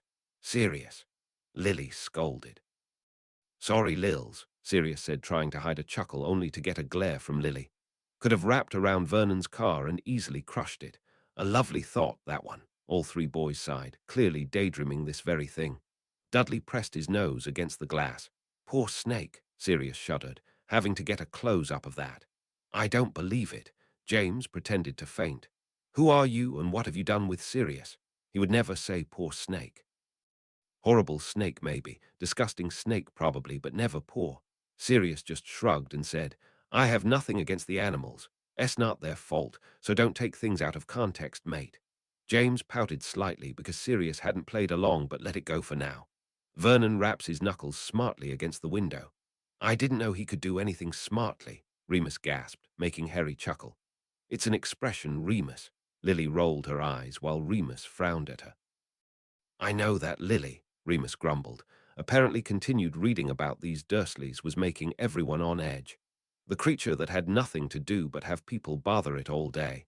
Sounds like fun to me, Sirius drawled. Parties every night and people to freak out. What more could you want? This time his friends just ignored him. Harry compared his life to the snake's, thinking at least he got to stretch his legs. Your life's got to be really bad if you're sympathizing with a zoo animal, Remus muttered, mostly to himself. Then met Harry's eye level and blinked. Snakes can't blink, Lily frowned. They don't have eyelids. Maybe it's a trick of the light, Harry agreed, trying to think back to what was about to happen. It was definitely something significant. Looking to the ceiling in a gesture that clearly said, I get that all the time. All four of them frowned, finding this action rather odd of a common animal. Perhaps the snake did tricks. The snake nods. James started, and then stopped, seeming unable to keep going. Sirius and Lily also had astounded looks on their faces. Harry frowned and edged away from them, having a faint memory of lots of eyes boring into him with hate, fear, and dislike. Remus caught sight of this first, and quickly said, It's all right, Harry. We're not mad at you, just confused. Parseltongue goes down through bloodlines, and James isn't one. We just don't understand why you're one. Oh, he muttered, relaxing again at that, but then frowned as the word tickled something in his mind. What's a Parseltongue? It means you can talk to snakes. You speak Parseltongue, so you're a Parselmouth, Sirius said slowly, still trying to get over the shock. Lily and James exchanged a look, and decided that they wouldn't tell him they were so freaked out because the only snake-talking people were those of very dark and evil magic, but this was their son. No, they wouldn't give him any more to worry about, so Lily just read on. Taking the hint, neither Remus nor Sirius intended to go into any further details either, asking it if it had a life before it came to the zoo. I rather like this snake, James laughed, trying to shake off the last of his confusion. It's right friendly. You were taking this rather calmly, Lily voiced. Had this happened to you before? No, Harry shrugged. But after all of the weird things that had happened to me, I just kind of went with this. Privately adding it was nice to talk to anyone who paid the slightest bit of attention to him like this reptile was doing. He had often spoken to the spiders in his cupboard, sometimes in this same way, though they'd never responded back, of course. These people in here were even stranger, like he had their sole attention most of the time, and they were being nice about it. Dudley came hurrying over as fast as he could. I doubt it could have been that fast, Sirius snickered. On his way, Dudley punches Harry in the ribs. All three males clenched their fists at that, wishing they were 10 years old again so they could punch that git in the face and not get into as much trouble for it. Misses what happens in between Dudley looking into the glass and Dudley leaping back in fear. What happened? The boys asked in excitement, hoping their little marauder, JR, would come up with something more creative than punching him back later, repeating over and over again where the glass could have gone. Wherever it wanted to, James rolled his eyes. That was a pointless interruption, James, Lily snapped, starting to get to the end of her rope. Quite the clean-up job for Ministry, though, Remus chuckled, though the snake had only nipped playfully at them as it escaped. Knew I liked that snake, Sirius laughed. How he was nearly strangled. If only, if only, if only, James hummed under his breath. Harry had been talking to the snake. No. All the adults gasped. Now Harry was going to get in trouble again. They were all shaking just a bit. What kind of punishment would he really get for putting his cousin in danger? Vernon waited until Piers was out of the house before starting on Harry. Why? They all hissed at once, trying not to picture those reasons. Petunia scuttled away to get Vernon some alcohol. No meals, Lily murmured, looking faint. James quickly placed baby Harry in her arms, which seemed to steady her, but then he lunged to his feet and started swearing at the top of his lungs. In a fit of pure rage, Sirius summoned up a pillow off the sofa and stuffed it in his mouth to keep himself from doing the same while his hands clenched and unclenched as if wishing to wring someone's neck. Remus jumped to his feet and spat in the fire, and Sirius noticed that there was a bit of blood in there. He must have bitten his tongue with the effort of not copying James' actions. I can't believe this, Remus growled, pacing back and forth in front of the couch, looking very much like a mother wolf protecting her cubs. I really can't believe any of them. Even Peter or Sirius alone would be better guardians than them. Sirius would have made a comment about that any other day, but now he felt that Remus had never spoken truer words. Harry went around to all of them and did his best to reassure them, until they were all at least quiet enough, or still whispering mutinously, but low enough to hear, that Lily went on. Lily gently deposited baby Harry back into James' arms so she could finish the chapter, until he was sure everyone else was asleep. Lily clenched her jaw so tight her vision started to blur to keep the tears away. You shouldn't have to sneak around your own home. Even if that was the farthest thing from home anyone could picture. The boys were all looking murderous that Harry would have to put such useful skills as sneaking about to something like that. It was like a twisted version of their time at school, but managed to hold their tongues. He wished his parents hadn't died in that car crash. Sirius twisted and spat in the fire for that horrid reminder and noted absently how badly it was starting to sputter out. Quickly pulled out his wand and helped the flames back up to a healthier level while the others looked at him enviously, wishing they could do something similar to vent. Just a blinding green light. Now they were all shifting their weight around, trying not to picture what had been done to their Harry, or in Harry's case, wincing at just the hint of that memory. Couldn't imagine where all the green light came from. We ran a green light, Lily muttered snidely. There were no photographs of them in the house. Everyone deflated like tires with punctures in them. You didn't even know what we looked like, James asked sadly. I do know, Harry reminded him. Now, besides, like you guys pointed out at the beginning of the chapter, you can fix this. We can read all this, and hopefully I'll remember enough so that we can prevent this from happening. I can grow up with you guys. Nothing would ever please us more, Lily whispered. He dreamed of someone taking him away from this place. Both Remus and Sirius winced at that, convinced they must have died as well as Peter to leave Harry like that. The Dursleys were his only family. That's not family, Lily hissed in outrage, but did not need to elaborate. They all knew what she meant. They all vanished before Harry could ask. Ha, Remus muttered. Those are probably surviving members of the Order. I can't believe Dumbledore would just leave you there with no one watching you. Look what good it's done, James muttered in disgust. Harry had no one. That was horrible, Lily murmured, flipping to the next chapter. I don't think I can stand another chapter about your younger years.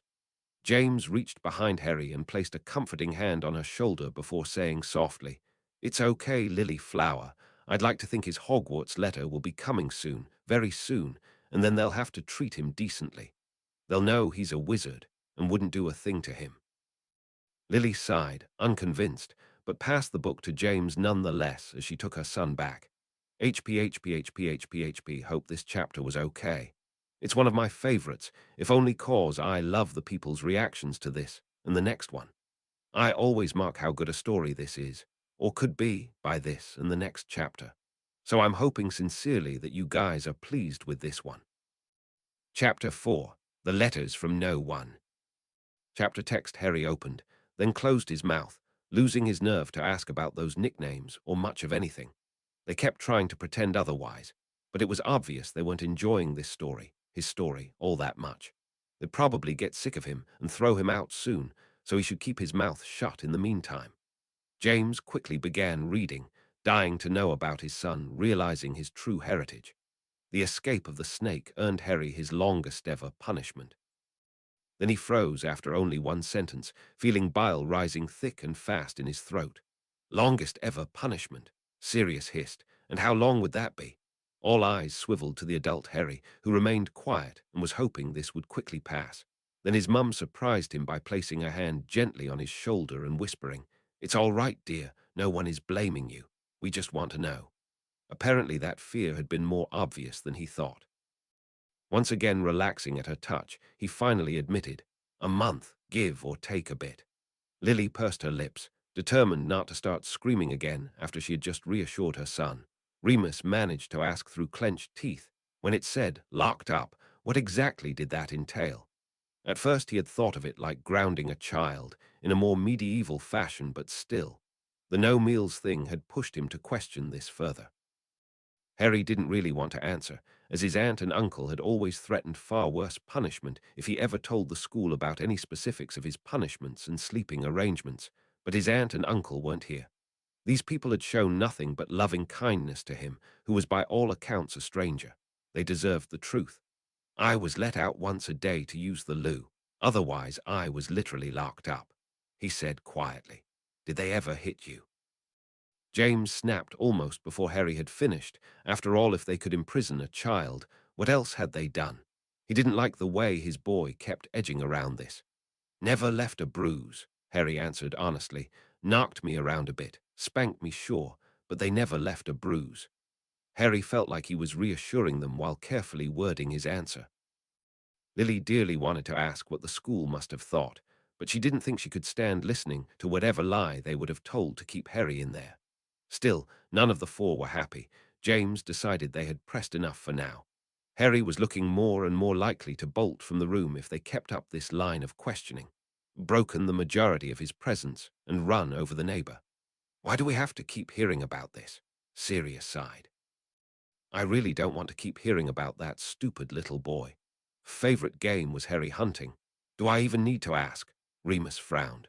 Harry shook his head and said, "Nah, they like to chase me down, but they couldn't often catch me.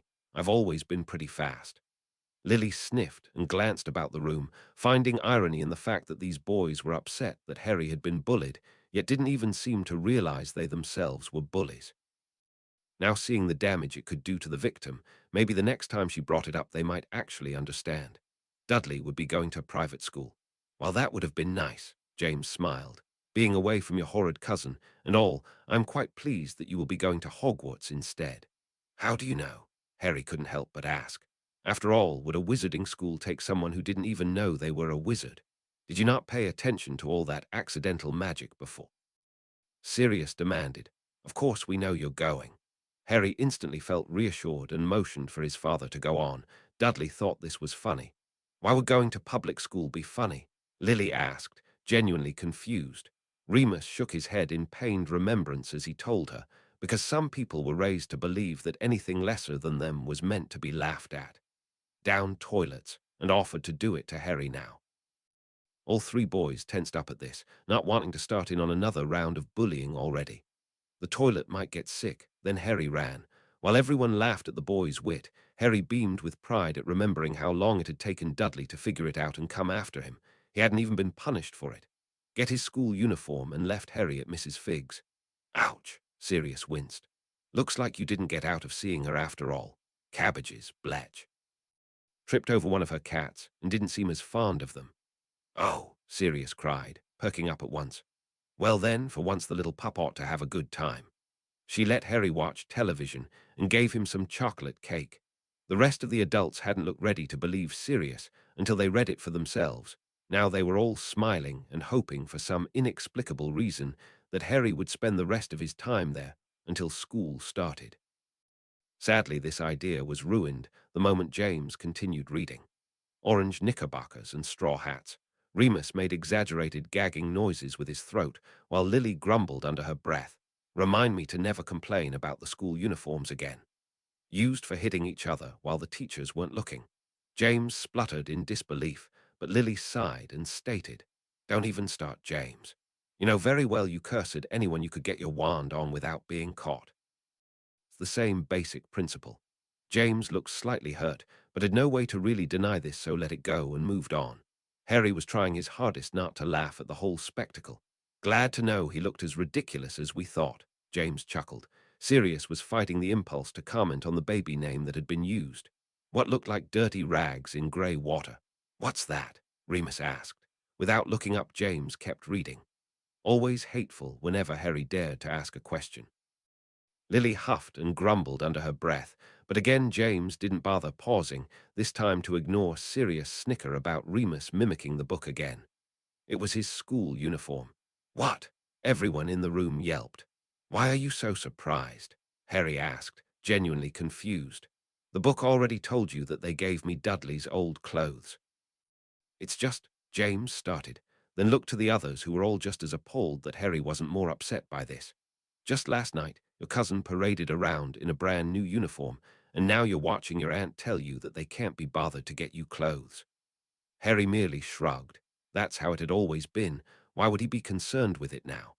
It had already happened to him several years ago, and he was wearing clothes that fit him just fine now. Four exchanged looks and determined that they would have to have a talk with him about this later. Hadn't realized the uniform was supposed to be wet. Sirius let out a bark of laughter. Brilliant. Glad to see you don't take it all lying down. Dyeing some of Dudley's old clothes. It would be like everyone else's. I can't decide if she's delusional enough to believe that, or just trying to stop Harry from saying anything else, Remus grumbled. The first one, James and Lily said at the same time. Wearing bits of old elephant skin. Lovely visual description, Sirius smiled. Their noses were wrinkled up from the smell. That could only improve their appearances, I'm sure, James muttered. Smelting stick on the table which he carried everywhere. Do I even want to know why he carries that around with him everywhere? Lily sighed. No one answered her. They all knew the answer. The mail arrived, and Vernon tells Dudley to go get the mail. Sirius pretended to faint in shock, while the others did look genuinely surprised at this, until Remus spoke up. More of that pretending he doesn't exist thing, I'm sure. Really, Remus, James sighed. Can't you turn your brain off for 5 minutes and just be happy about something? Not in my nature, really, he said with a benign smile. Vernon tells Dudley to poke Harry with his smelting stick. Are you kidding me? Lily yelped, snatching the book away from James to read that one for herself. James let it go out of his slack grip. You mean he actually encourages him to beat on you? He asked his son. Harry simply shrugged, but chose not to answer that. So what if Uncle Vernon had, even if Dudley did it without his father's encouragement, he still wouldn't have gotten in trouble for it.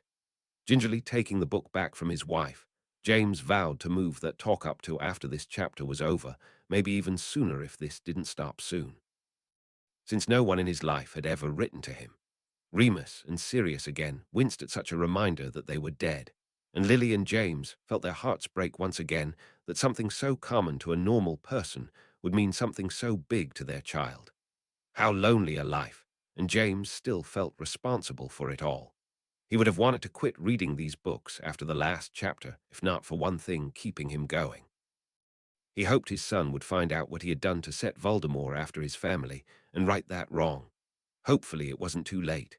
He was so lost in thought that he hadn't realized how long the silence had drug on until Harry had nudged him gently in the side, a questioning look in his eyes. James threw him a quick smile before pressing on. No friends, family, or anyone else who would write to him. Remus and Sirius had continued to sink lower into themselves at this, but Lily looked like she was thinking something over. Since no one spoke up this time, though, James kept going without interruption. Thick yellowish parchment, and there was no stamp. Hey, it's his Hogwarts letter. James brightened up at once.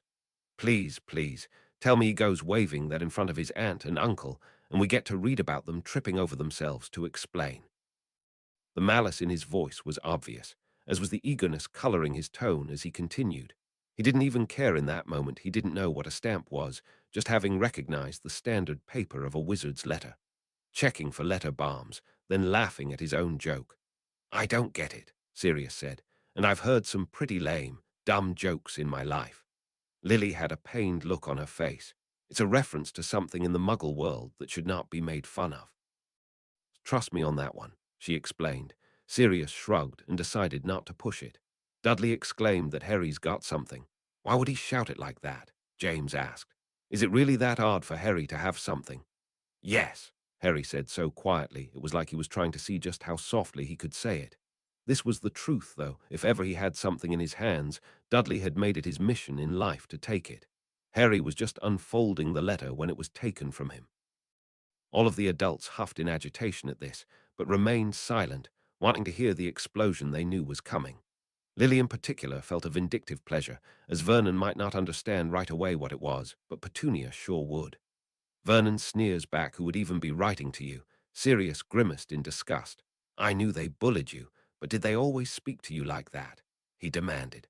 Harry just shrugged, which was occurring far too often for their liking. Was he always so quiet because of the way he had been treated in his younger years?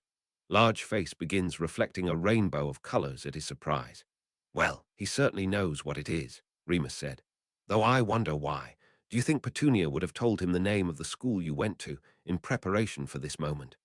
I suppose so, Lily said absent-mindedly, thinking more of the satisfaction that was about to come. They would have to explain to Harry about his parents now. Dudley then pokes his own father in the head with his stick. Really, the other two marauders cried in shock. His violence extends to hitting his own parents. Lily gasped, her disbelief evident on her face. Sirius shook his head. I would have thought he'd just whine some more. Dudley then shouts that he wants to read that letter. What gives him the right? James muttered. Harry shouts even louder that he wanted to read it, as it was his. Well, he has every right, Lily sighed, and he'll probably be the last one to get to.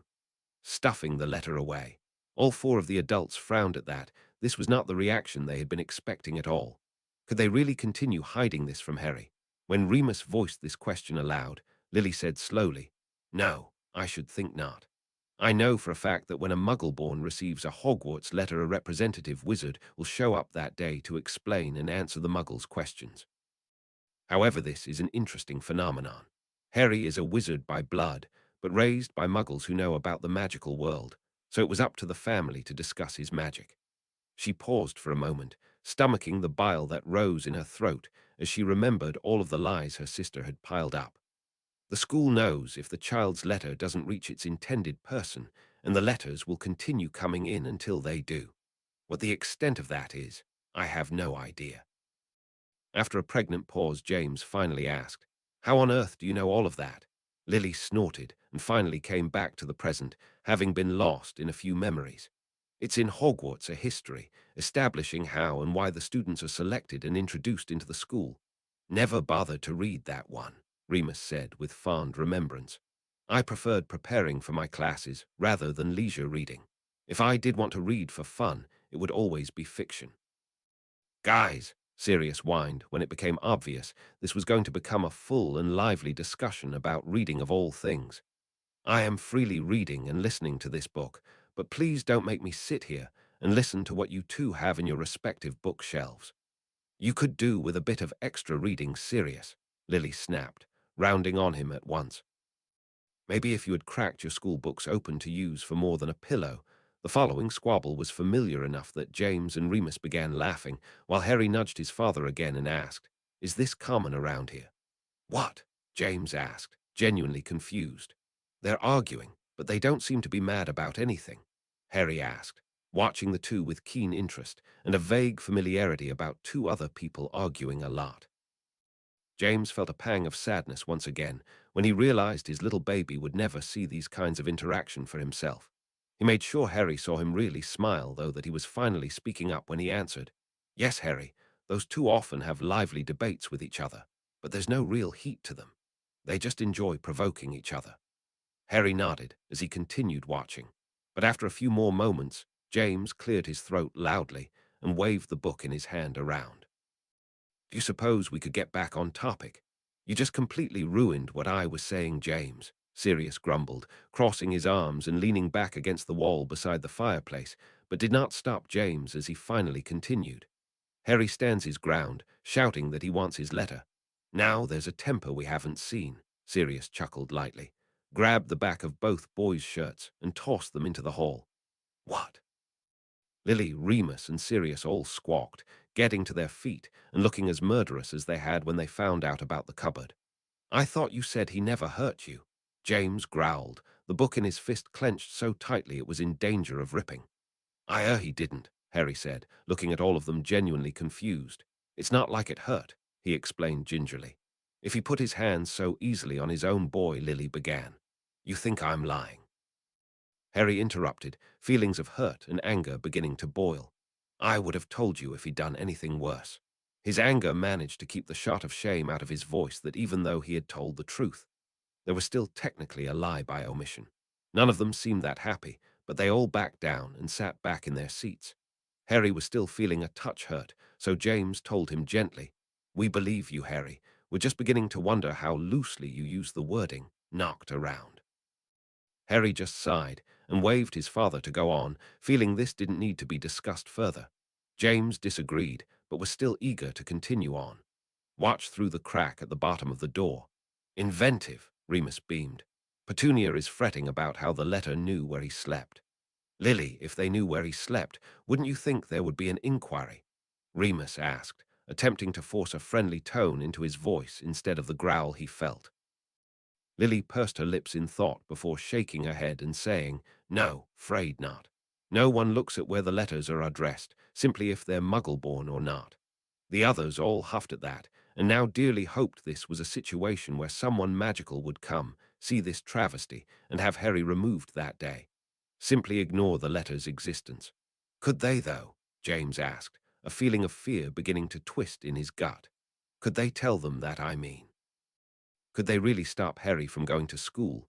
Lily nearly broke skin over her lip as she worried it before finally answering in a quavering voice. "I suppose. Yes, they could. After all, Hogwarts is not compulsory or mandatory in any way.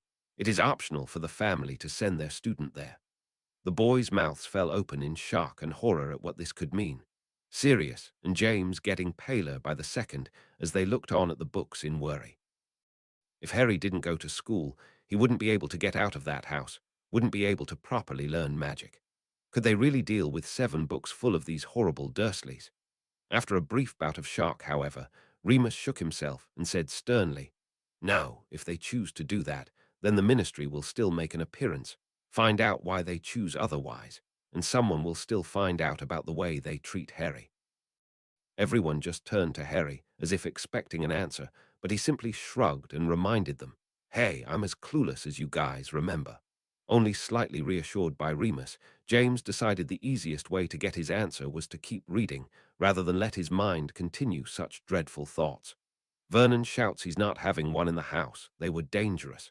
"Dangerous," Lily exclaimed. "Honestly, Petunia, what have you told him?" "Nothing good," Sirius grumbled, picking restlessly at the carpet. That evening Vernon went to visit Harry in his cupboard. General snorts of crude amusement arose as James demanded, "He fit. Just his head." Harry laughed slightly, happy that he remembered this detail as they continued. "Vernon tells Harry that the letter wasn't for him. Does he really think he's that stupid?" Remus demanded. "Bet his own son would have fallen for that," Sirius snickered. Vernon had burned it. "Hush," James winced before going on. A spider fell from the ceiling onto his head. Hope he enjoyed that, Lily said viciously. Force his face into a smile which looked painful. Hope it was, someone muttered, but honestly that could have come from James himself. He was so distracted while reading. He's getting a bit too big for the cupboard. A bit big for it, Lily said, looking faint. When did he come to that conclusion? Before or after he realized it was illegal? Harry put a reassuring hand on his mother's shoulder. Before asking him to go on, James conceded that there was nothing more to be said and continued, then offered that Harry could move into Dudley's second bedroom. Harry winced and Hickory tore out of the room in a fright at this uproar. Yeah, maybe Harry should have mentioned that he remembered that bit. As before, he moved to each of them and tried his best to comfort them, but his attempts were getting weaker every time. There were only so many things he could have said before they all lost it and went out to commit homicide. Finally, with a sense of regret, he said, "Okay, promise me this. You won't go and leave this house because of anything in the books until after they're all done." None of them were happy, but finally agreed they should learn all of the transgressions before the deserved murder. With a heavy heart, James continued, while Harry sighed in such a huge amount of relief, it surprised even him for a moment before the feeling flitted away, and he settled once more in between his parents, the only thing on his mind just happy to be here. Harry asks why. Why are you questioning it? Sirius demanded, fire still roaring through him. Oh, I don't blame him for that, Remus snarled. They've never done a single decent thing for him. Why start now? Sucking in air, as if slowly dying on the inside, James pressed on, stating that the Dursleys' house had 4 bedrooms. 4 was hissed mutinously around the room, but at the promise they had just made to their boy, no one did or said anything, though they were all thinking it. And 1 for Dudley's stuff that wouldn't fit in his own room. They hadn't thought it could get worse, and were growing quite tired of being proved wrong. At this, Sirius even resorted to begging. Come on, Harry, a second room for his crap, while you slept with the shoes. That is bad enough for whatever punishment. Harry pursed his lips but shook his head, instinctively knowing he didn't want anyone in this house to leave it any time soon. And a television Dudley had once put his foot through. Hope it hurt, Remus huffed, wailing that he didn't want Harry in there, that he needed that room. After their previous outburst, none of them even had the energy to comment on Dudley's spoiled brat behavior this time. Wishing he was in his cupboard with the letter, then up here without it. That was the final straw for her. Hearing that her own son would rather be in a cupboard with a piece of mail had finally pushed Lily Potter into tears. All 4 boys freaked out initially, most of them never having seen such a woman cry. But at her tears, her baby became distressed as well and began putting up quite a fuss. Lily made herself busy by going about and comforting him. Then she got up and excused herself into the kitchen to fetch him a bottle, leaving him with Remus. She took far longer than was normal, but when she came back, she was much more composed. Remus gave the boy back to his mother, and Lily then told her husband to continue on, and kicking his mother, but he still didn't have his second room back. Sirius let out a low, throaty whistle, and here I thought Regulus was spoiled. I can't imagine any child getting away with that. And I don't even need to ask if he was punished, Remus said with contempt. Harry did a double take and studied Sirius for a moment, the question on the tip of his tongue who that was, but then he pursued up his lips and kept it to himself. His mother looked nothing like Petunia, but their shouting wasn't giving him much of a reason to change all of his habits. Vernon seemed to be trying to be nice to Harry. "A first, I'm sure," James muttered darkly. Dudley screams that Harry's got another letter. Why would he shout that? Sirius laughed. After the reaction it got yesterday, you'd think he would have the sense to hide it and read it himself. Ah, but you said the magic word Padfoot, Remus reminded him, sense which he has none of. Everybody laughed at this, and with a bit of a better mood, James read on. Harry grabs hold of Vernon's neck. Now that took guts, Sirius said with pride. You'll be a Gryffindor for sure. Harry just blinked in confusion, having no idea what that could mean, but kept the question to himself. Lily frowned at Sirius, feeling that brawling like that took more stupidity than guts. Vernon comes up victorious with the letter. Rats! James sighed, not surprised, just disappointed. He looked around expectantly again, and then frowned, still not used to his third friend not being present. He'd have to bring that up again if Peter wasn't back soon. Surely they were going to try again. Harry had a plan. Oh, this can't be good, Sirius sighed, placing his face in his hands. Harry barely had the time to feel the confusion before the other two elaborated. It was fascinating to watch all of their minds so easily overlap. I'm going to have to agree with Sirius on this one, Remus chuckled. Remember our first prank? We had a lot to learn about plan making. Oh, yeah, James laughed boyishly. Still a riot, though. Now feeling quite eager to hear this, he continued. On the corner of Privet Drive, and get the letters for number 4 first. Not a bad idea, actually, Remus said with appreciation, much more subtle than I would have given you credit for. Thanks, I think, Harry said, deciding to take that as a compliment. After repairing Dudley's old broken alarm clock, how did you manage that? Lily asked in surprise, thinking he'd hardly be let around tools or even having the knowledge at that age. I just filched some batteries from a working one of Dudley's, Harry shrugged. He'd been too lazy to do it and just told his parents it was broken. When he got to the bottom, he stepped on something alive. Do they own a pet that hasn't been mentioned? Sirius asked, wincing at such bad luck. Lily doubted this as Petunia hated animals, but maybe she'd caved if Dudley had wanted one. The thing he'd stepped on was Vernon's face. While Lily groaned at indeed such bad luck as this, the other three laughed, feeling quite pleased that Harry had this small victory. To make sure Harry didn't do exactly what he was planning. Pity he's not stupid as well as an arse, James sighed, and nailed the mail slot shut. What good would that do? Lily asked, frowning, and how would they get their other post? Is that even how Muggle post works? James asked. Not at all. Remus shook his head at this absurdity. If they couldn't deliver the letters, they'd just give up. Lily opened her mouth again, but Sirius cut her off. We know Lily, you just told us. Huffed and laid baby Harry's bottle down, beginning to put him on her shoulder and encouraging him to burp. Petunia tried to convince him that wouldn't work. You know it won't, Lily huffed under her breath. But Vernon tells her their minds work differently than their own. Thank Merlin for that, James snapped at the book, while trying to knock a nail in place with a piece of fruit cake. Is that how Muggles use fruit cake? Sirius asked with genuine confusion. No, Lily and Remus answered together. When neither elaborated, James continued, while jumping at small noises. I think this poor bloke lost whatever sense he once had. Remus laughed, and Sirius quickly joined in while Lily and James smiled vindictively, trying to find someone to yell at.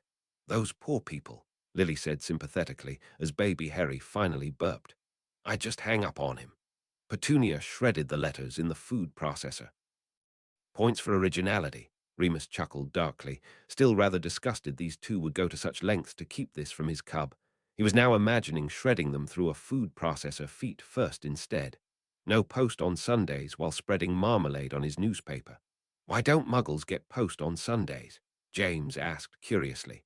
That's what you're caught on, Sirius demanded while holding his sides laughing. Wonder if he puts jam on his bills. Remus gave James a quick answer on Muggle post, enough to satisfy him to move on, while Harry got to his feet and tried to grab one. Love the excess, Sirius snickered. James turned to Harry and demanded, why didn't you just pick one up from the ground? They were mostly being aimed at Uncle Vernon and landing at his feet, Harry answered, smiling slightly as he remembered something a bit funny next. And I'd rather not be within arm's reach of him. I was trying to catch the ones that were ricocheting away. James didn't exactly appreciate the first bit of that, but he wouldn't hop on his son about it either, as he was at least now visibly enjoying himself. Seized Harry around the waist and threw him into the hall. Good mood gone in an instant. Harry quickly reminded them that it didn't hurt, and then practically pushed the book back into his father's face, wanting them to read about his funny memory. Vernon began pulling at his mustache, now missing clumps of hair. Harry couldn't hold it in any more and burst out laughing. After a few moments the others joined in. He was very vain about his mustache, and he looked quite deranged with half of it missing. Looking back, it just seems funny. Then he screams at them to go and pack, that they were going away. Going away where? James asked. Did they have a second house? Doesn't matter where, Lily snickered. They still can't outrun them. Vernon slapped Dudley around for delaying his packing with excess. The four adults exchanged dark looks again at such a reminder that he was violent with his precious son, so it could possibly be worse with a boy he didn't even like. Drive in the opposite direction for a while, muttering shake 'em off. What exactly is he basing this on? Remus asked, trying to work this out from his point of view. Don't do that, Mooney, James sighed without looking up. Do what? He asked distantly. Try and think it through, Sirius told him with a straight face. I don't want to see you going as bonkers as this fool. Remus sighed and decided to let it go for now. He'd never gone so long without being able to play on his computer. That is an inkling of what my boy's been through, you prat, Lily huffed, not having any sympathy for this boy. What's a computer? James couldn't stop himself from asking. Kind of like an interactive TV, Sirius offered, the idea fairly complicated for him to explain. James seemed satisfied enough, though still intrigued to see one of these in person. Harry stayed awake through the night looking out the window, wondering. He's never going to figure it out, Sirius said primly. I didn't, Harry agreed. Never in my wildest dreams would I have dreamed up something like this. Vernon forcefully pushes him aside and claims them instead. That would be an odd sight, James grimaced. Wish she'd reported it. Not odd enough, I'm afraid, Remus sighed, and at the top of a multi-level parking garage. What was he looking for? Sirius wondered at such seemingly random places. I have no idea, Harry answered honestly. He never told us. As deserted a place as possible, I suppose. Locked them all inside while he went somewhere. How do you lock someone inside a car? Lily snorted. Dudley fine, but I suspect Harry knew you could simply get out. And go where? Harry asked. No, it was better I stayed. All of them looked rather heartbroken at this, but James pressed on. Dudley sniffles that his father had gone mad, hadn't he? Can't go where you're already at, Sirius snarled. Tomorrow his 11th birthday. Oh dear, Lily moaned, rocking her baby from side to side fitfully. Something wrong, Lily Flower? James asked hesitantly at such a tone. Not that he was looking forward to hearing about this either. After all, if they treated his boy like this on normal days, why would it change on his birthday? When Lily said something similar, and James had no way of comforting her, he instead turned to Harry and practically pleaded. How did your birthdays go? Harry grimaced, not really wanting to admit that they basically ignored the occasion or gave him such awful gifts he'd rather they'd ignored it. He felt lucky he even knew when his birthday was. When the silence dragged on, James simply sighed and decided he'd have to get his answers from the book. The one where Vernon gave him an old pair of socks. Geez, I'd have rather Harry lied to us, Remus snapped, not realizing his feelings could actually sink lower until they had. An odd-shaped package, claiming to have found the perfect place. This can't be good, Sirius sighed, pushing his hair out of his face, just for it to fall back again when he shook his head in trepidation. In the middle of the sea, perched on top, was a miserable little shack. Lily couldn't help but wonder if Vernon was perhaps going off of the old and untrue legend that wizards couldn't go across water. Sounds like Azkaban, James frowned, hating to think of his son in there. None of the others had ever been there, but they all shook slightly at the mention. Harry frowned and chalked this up as a question he'd like to ask later. Icy spray ran all over them, and the chilly wind wasn't helping. Lily pursed her lips at thinking of her hair bare out in that, without any warming spells, possibly even without a jacket. She wouldn't put anything past Dursley's at this point. The shack was dismal at best, with only 2 rooms. Why was that place even built? Remus demanded. The shrieking shack sounds better. I suppose it might have been more hospitable at some point, Lily mused, trying to think of a possibility. I would just love the irony if that used to be a wizarding house, Sirius smiled grimly. What makes you say that? James asked curiously. Perfect place, isn't it? He explained. Middle of nowhere, perfectly accessible to wizards, ratty on the outside, but a wizard could fix that up in a jiffy on the inside. I was hoping an old wizard couple used to live there, no family, so it was left to shambles. I just like the irony. After mulling that over for a moment, they all burst into laughter, though they would never know the answer to this. But they had to agree with him that this would indeed be lovely irony. The only food Vernon provided was a bag of crisps and 4 bananas. Everyone in the room was disgusted that a snack could be referred to as rations. None of them even wanted to think how long Vernon intended to stay there. Cheerfully said that he wished he had some of those letters now. Oh sure, just rub it in you. James broke himself off and cursed under his breath a few moments before pressing on. No one could deliver mail. Harry agreed, but it didn't make him feel better. Don't worry, Harry. Weather doesn't have much of an effect on us. Remus told him bracingly as he noticed how crestfallen Harry seemed to be getting. It's been long enough that someone should have filed an inquiry by now as to why you haven't gotten your letters. I'm sure they'll be around soon. He put special emphasis on this last word for the rest of the room's benefit. The thinnest blanket to curl up on the softest bit of floor he could find. Very, very soon, Sirius hissed in disgust. James entertained the notion for a moment of a wizard, wishfully him, storming through the door with a reasonable explanation of where he'd been, cursing all of those excuse for humans, and then taking his son far, far away from there. Lily and Remus had come to the conclusion that there wasn't much more they could do, due to Harry's promise. So after a pause, they both told James to hurry up and get past this part. Harry lay awake with hunger and cold. When it looked like someone was about to pause this again, Harry simply spoke over them all that he was fine, and that he had a very good sense of déjà vu over him. Something good was about to happen on this birthday. Feeling a mite more hopeful, James hurried on. He decided he'd at least be warmer if it did. I can't decide if that was supposed to be funny, sad, or suicidal, Sirius asked. Go with the first one, Remus sighed, closing his eyes and pinching the bridge of his nose in agitation at such a description. Even he had never had it this bad, and Remus had slept in some pretty bad places his first year out of school.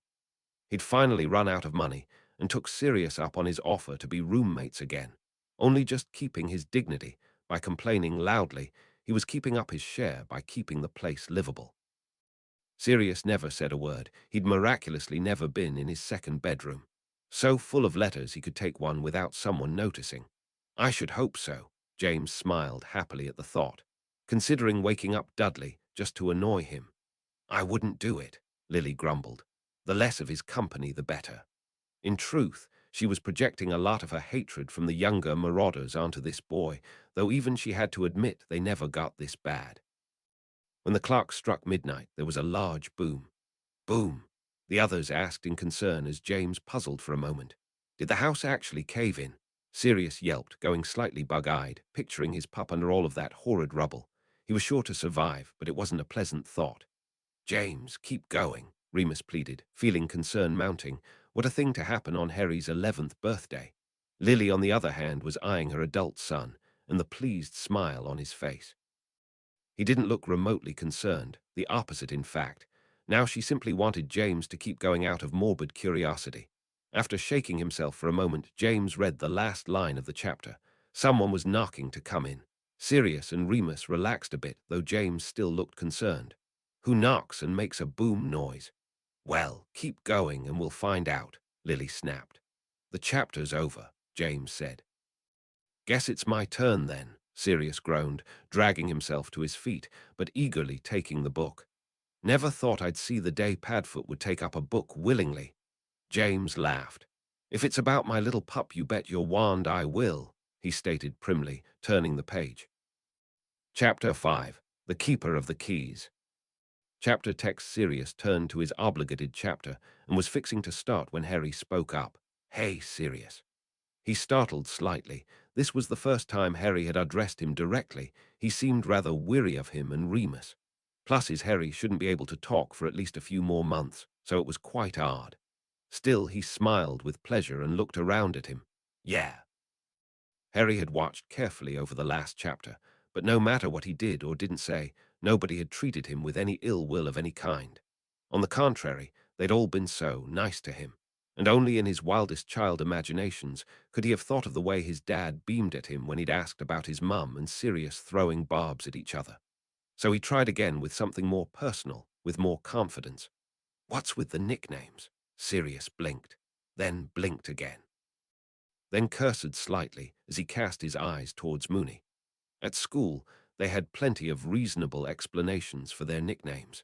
However, they had always intended to tell their Harry why, the truth. However, with Harry's memories being shot and only slowly coming back, who knew what kind of impressions he had gotten?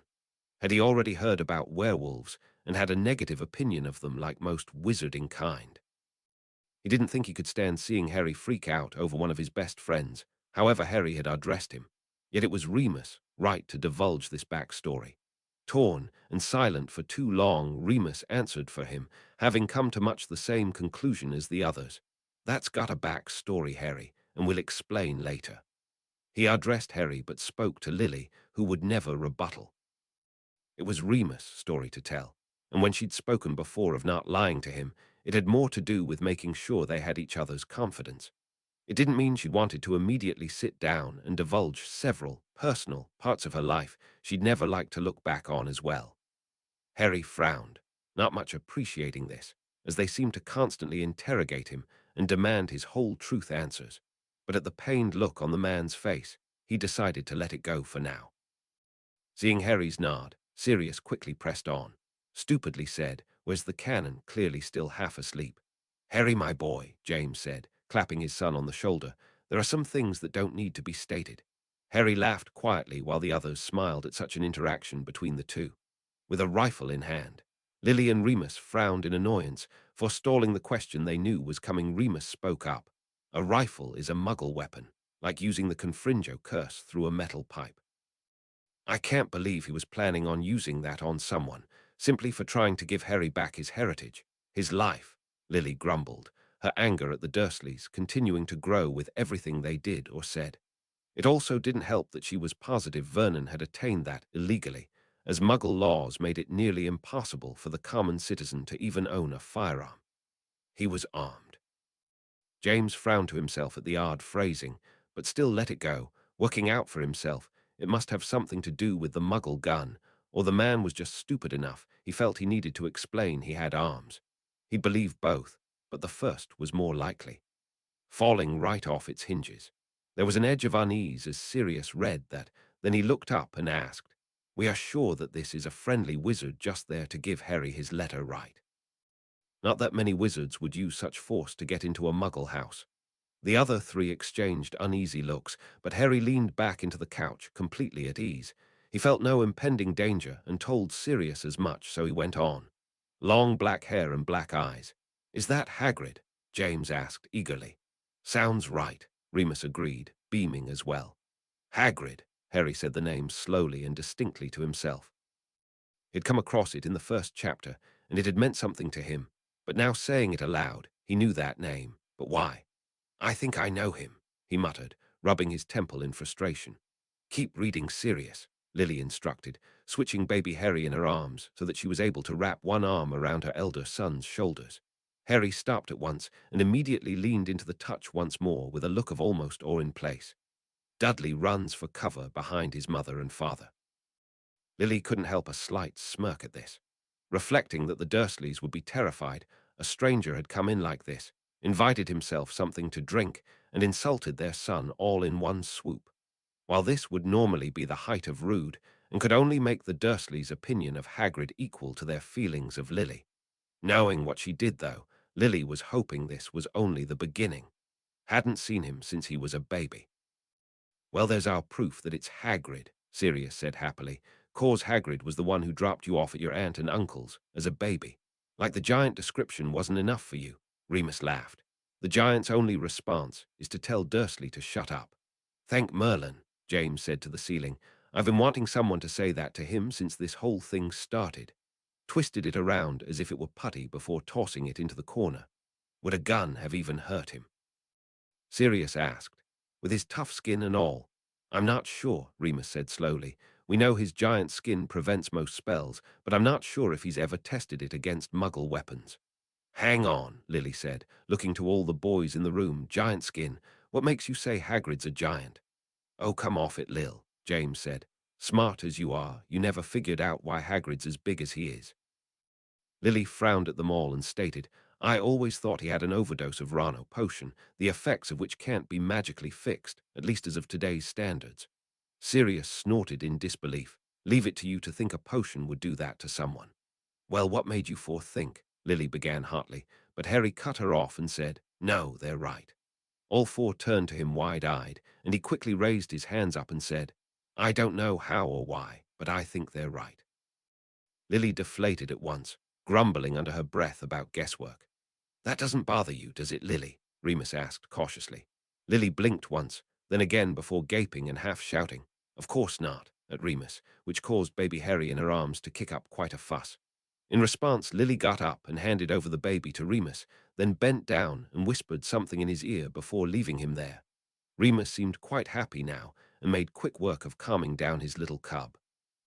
Harry watched the whole thing smiling and wondering if the adults even realized he already knew the truth, but Sirius was already moving on. Tells him happy birthday and then hands him a cake. That was so sweet, Lily smiled, clasping her hands with joy. He didn't have to do that. Glad someone did, James muttered. But instead he couldn't help but ask who this man was. Lily frowned and wanted to reprimand, but Remus quickly jumped in with, "Just be happy the boy has any manners at all, Lily, with his kind of upbringing." "Yeah, I'll bet Dudley wouldn't have even thought to do that," Sirius agreed. Lily nodded grudgingly before Sirius continued. "Rubius Hagrid, keeper of keys at Hogwarts." Harry suddenly groaned, clutching his head in pain. It was like a movie playing in fast forward in his head, images and words that wanted to collide together and align all at once, but the force of it all had him trembling in seconds. "Harry," they all said in concern, both Lily and James placing a hand on him. "I remember this," Harry groaned. "I can't remember, but I know I do." He trailed off muttering for a bit before sitting back and saying, "Please keep going, Sirius. The more that comes, the less odd I feel." Still casting him concerned looks, Sirius complied. He would take something stronger if offered. "I doubt they've got any brandy on hand." James frowned, hating to think if he was wrong and they had brought alcohol instead of anything else that was actually needed. "Even if they had brought some, I doubt they'd offer it to him," Lily said. When he leaned back again, there was a fire there. "Hagrid's not supposed to do magic," Remus chuckled, though of course who could blame him in this instance? "Why not?" Harry asked eagerly, thinking he knew the answer to this, and much like with Hagrid's occupation, when he found out the answer another piece of him would feel right again. "We don't know," Sirius sighed sadly. "We tried all sorts of things to get him to tell us, even got him snookered one night. Sirius," Lily said loudly, though Sirius kept going, "but he never told us. Quite disappointing, really." Harry frowned in disappointment, but encouraged Sirius to go on nonetheless, hoping they would find out soon. A few sausages on a poker. Harry's lips twitched for a moment, feeling there was a significance to a pig for some reason, but remained quiet all the same. Dudley fidgets, but Vernon snaps not to touch what that man offered. "Really?" Remus sighed sadly. "Does he think they're poisoned?" "I would like to reiterate that we are just lucky Harry has any manners," Sirius stated. Hagrid ignores them and instead passes the sausages to Harry. James smiled sadly to himself, thinking privately that this was most likely the first time in his son's life someone had thought of him first. He resolved that he would have to find some way to thank Hagrid for this. Harry should know all about Hogwarts. Harry tells him he doesn't.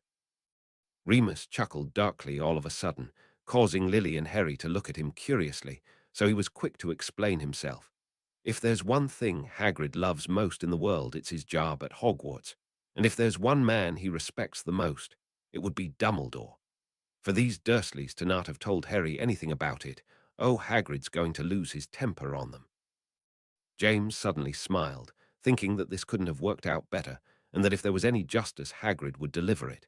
Sirius came to the same conclusion and read on eagerly. Hagrid looked shocked, and Harry quickly apologizes. "Why would you apologize?" Lily asked. "It's not as if it's your fault."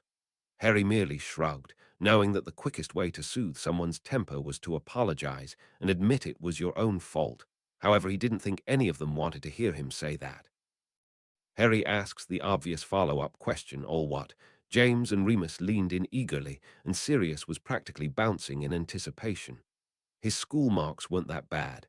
To be fair, Harry defended himself as his parents threw him sympathetic looks. Taking that out of context, how was I supposed to know? "It's all right, Harry, you will know soon enough," Sirius laughed. "But I already know," he answered, now looking a bit confused. "I mean in the book." Then when he received strange looks, he just decided to press on. As he shouts Dursley at the top of his lungs. "Curse them," James muttered. "Curse them into oblivion, and I'll leave you all the gold in my vault." He forbade Hagrid from telling Harry anything. Lily shook her head from side to side. Got to give the man some points. That took a bit of bravery. "Lily dear," Remus said solemnly, "I learned quite a bit in my 7 years at school, one of which was that there is a fine line between bravery and stupidity. Vernon just crossed that line. He forbids him to know. You can't control the world like you try to on Harry," James said in disgust. Petunia gave a gasp of horror. Afraid all your nasty secrets are coming back at you. Venom dripped from Lily's voice as she hissed that under her breath. He is a wizard. Harry's first reaction is to say, "A what?" As all three boys cracked up laughing, Lily told them all to hush before turning to Harry and saying, "A very reasonable answer, I assure you." Still feeling a bit bashful, Harry appreciated his mum's attempt all the same. Hagrid repeats a wizard, sitting back down on the sofa. "Oh," James deflated at once. "That's it. I was hoping Hagrid would do much worse than shout at them." Sirius, Remus, and Lily looked disappointed as well, but Harry felt like this conversation was far from over. Something else was going to happen, he just knew it, so he encouraged Sirius to continue. Then Hagrid finally hands over Harry's letter. "High time," Sirius muttered, while Lily and James felt a sense of loss, knowing they should have been there when their boy opened his letter. Lily even had a spot on the wall where she planned on framing it, being on the floor in a hut on a rock in the sea. Remus frowned as he asked, "Hut on the rock? The sea?" Sirius reread, ignoring the part that made him see red. "That is odd," Lily admitted. "Normally those letters are absurdly specific. Why is it so vague this time?" "Maybe it was because it was hand-delivered this time," Remus offered. "I've never known one to be, so perhaps the magic of it wasn't needed as much that time." Remus used the only explanation that came to mind. "Where were you anyways?" James asked Harry curiously. "I've no idea, honestly," Harry answered. "It's not like they told me." What did they mean by owl? Again, all three boys burst out laughing at that. After Sirius settled a bit, he asked, "You've just found out you're a wizard, read a letter like that, and that's your first question?" "It's a fair question," Lily defended her son. "After all, the deadline was that day, and that is quite a bit odd to someone who's never heard it before." The others only looked a mite shamed for taking the mickey out of Harry, but Sirius decided to keep going before Lily got too mad at their picking. "He pulls a real live owl out of a pocket of his jacket." Harry frowned, looking concerned. "Is that safe for the owl?" "So sweet," Lily said, smiling at him. "But yes, of course. It's probably one of the school owls, and I'm positive he put cushioning charms and engorgement charms on his pockets. I'm sure the poor thing had plenty of room to breathe." Harry watched her in complete fascination for the explanation. Even being in this house where the very air must be of magic for him to be living through this, he still delighted in everything, especially her taking the simple time to turn and talk to him. Harry reads upside down. "A real accomplishment, that," Remus chuckled, "since his handwriting isn't exactly legible right side up, as if it were as normal as a telephone call." "What's a telephone?" James asked curiously. "I showed you one when you came round to my place," Remus told him. "It's that thing on the wall you asked about." "Oh, yeah," James said, then frowned. "You called it a landline, right? And you said you could talk to people a long ways off without an owl, but you didn't explain how it worked." "That, my friend, would take far too long," Remus chuckled. "Harry asks what a muggle is." "He's so innocent," Sirius said sadly. "I feel ashamed he doesn't know better." Lily rolled her eyes, but let that one go. They had tried to stamp it out of him. "Stamp it out," James repeated furiously. "Does he even realize what that can do to a wizard to try and force them not to use their magic like that?" "But I am fine," Harry said quickly, before another outburst could occur, "and they never did anything more than what you've read." "Still not right," they all muttered darkly. "Came home showing off her magical prowess." Sirius shook his head as if trying to get water out of his ears. He hated having to say all that stuff about Lily, but instead asked, "You were doing magic at home?" Lily nodded distractedly. She had known her sister had disliked her use of magic, calling it unnatural, but she had no idea it had been pent up for this long. Then again, it explained the horrid way her son was now being treated. Treating her baby like this because of the way she was, it made her want to vomit as she realized her son's condition was all her fault. As the silence dragged on and Lily didn't answer, Remus jumped in without taking his eyes off of Lily. "Yes, Muggleborns are allowed to do magic their first 2 days back home to prove that they are learning magic at school." "Lily," James said softly, reaching around Harry to place his hand gently on his wife's shoulder. She blinked a few times, clearly distracted, and said in a vacant voice, "Yes, dear, Sirius, please go on." Sirius gave James and Remus concerned looks, but decided to do as asked, clearly having held all this in for quite some time. Lily pressed a shaking hand to her mouth, but when Sirius made as if to stop again, she blurted out, "Keep going. I want to hear what all she says." Looking very concerned by this point, James decided to agree with Lily for now. Lily got blown up and the Dursleys got stuck with Harry. Lily went pale as a sheet and seemed either about to vomit, faint, or burst into tears at any given moment, possibly all three at once. "Mum," Harry spoke softly, and was also the first to speak up. It was Harry calling her that for the first time that finally sent her into tears. She threw her arms around her only child, technically anyways, and began apologizing incessantly about how sorry she was, and this was all her fault. Harry simply sat there, looking frozen and almost fearful, until James got up and went around to her side of the couch. Sitting down on the armrest, he gently pried Lily off of Harry and whispered quietly in her ear for a moment. Lily nodded distractedly for a bit before Harry finally came out of his shock and spoke up. "I don't blame you." Lily brushed tears out of her eyes and gave him a watery smile, but Harry kept going before she could speak. "Really, it's not your fault how she treated me. You couldn't have known, and it's not like you left me to their care on purpose." She sighed, still looking relatively unconvinced, when Sirius spoke up from the floor. "Look at it this way, Lil. We are going to fix this. Stop it from happening if it's the last thing I do."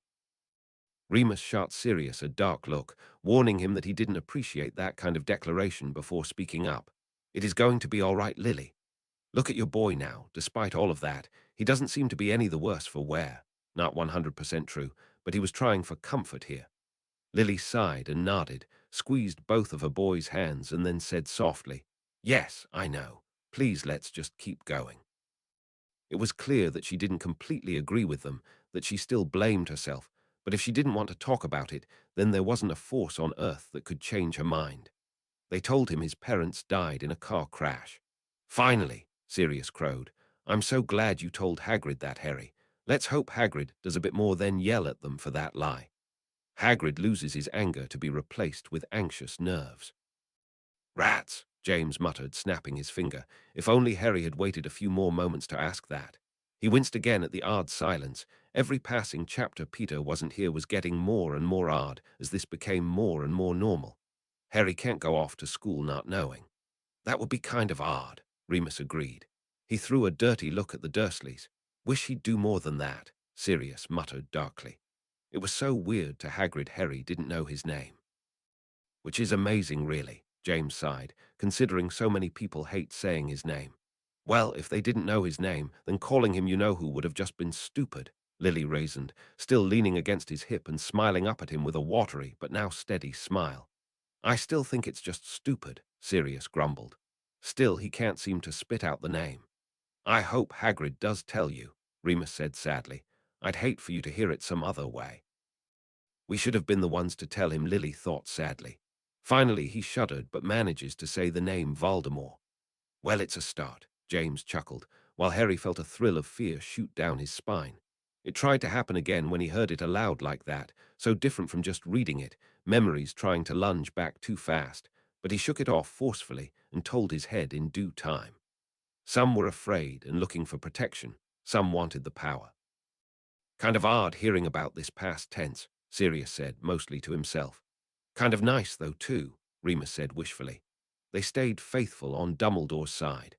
Voldemort and everyone knew that, Remus said with pride. Sirius remained quiet, hating to think that his little brother had been dragged into that mess, wondering if he had come out of it, wondering if he was involved in the death of his best friend. Lily and James locked eyes, knowing that if it was the choice of dying, along with their newborn child, or joining Voldemort, their death now made sense. He showed up on Halloween. "Halloween," was whispered throughout the room, every occupant going as pale as death. "That's at the end of this month." Sirius' voice barely came above a whisper as he looked to the two parents who were looking at each other in a way he'd never seen. "That's so close," Remus muttered, clutching the baby in his arms slightly tighter to himself. "So soon," Lily whimpered, while James tightened his hold on her. Harry was a year old. "A year old," James yelped. "So it's not until Halloween next year." Lily let loose a breath that year, suddenly feeling like a lifetime. "More than enough time to come up with a plan," Remus reassured them all. Doesn't seem able to get the rest of the sentence out. "It's okay, Sirius," Lily said gently. When it became obvious he didn't want to say it, "we're not going to let it happen." I know, he snapped, a little more viciously than intended. Hagrid's the one that couldn't get the words out. Looking slightly hurt, but also a bit warmed, Sirius mumbled a quick apology before hurrying on. He blows his nose. They were such good people. Definitely need to go by and see Hagrid again, James vowed aloud. Count me in for that, the other three agreed. Once Voldemort wanted him dead, but Harry had. Lily murmured. We must have had time to place some sort of protective charm on him. I can't think of very many that would hold off that kind of curse. James' skin crawled at having to say such a thing. I know this, Harry muttered, rubbing at his forehead again. I know the bloody answer to this. Well, when you remember, do please let us know, Remus said, looking intrigued. It could be used to save our lives. Don't pressure the kid, Moony, Sirius slightly chuckled. I'm sure if he knows, he must have found out at some point during all of this. And he waved the book in his hand and at all the others before continuing. Powerful wizards on the good side Voldemort had done in. Remember those names, Lily said softly. We need to warn them as well. Those were all members of the Order, Sirius said sadly. Have some pretty big families, Remus observed. Wish Hagrid had been more specific if it's just the members of the Order or their entire family, or, and here he stopped and trailed off into muttering. Harry could feel something truly painful building inside of himself.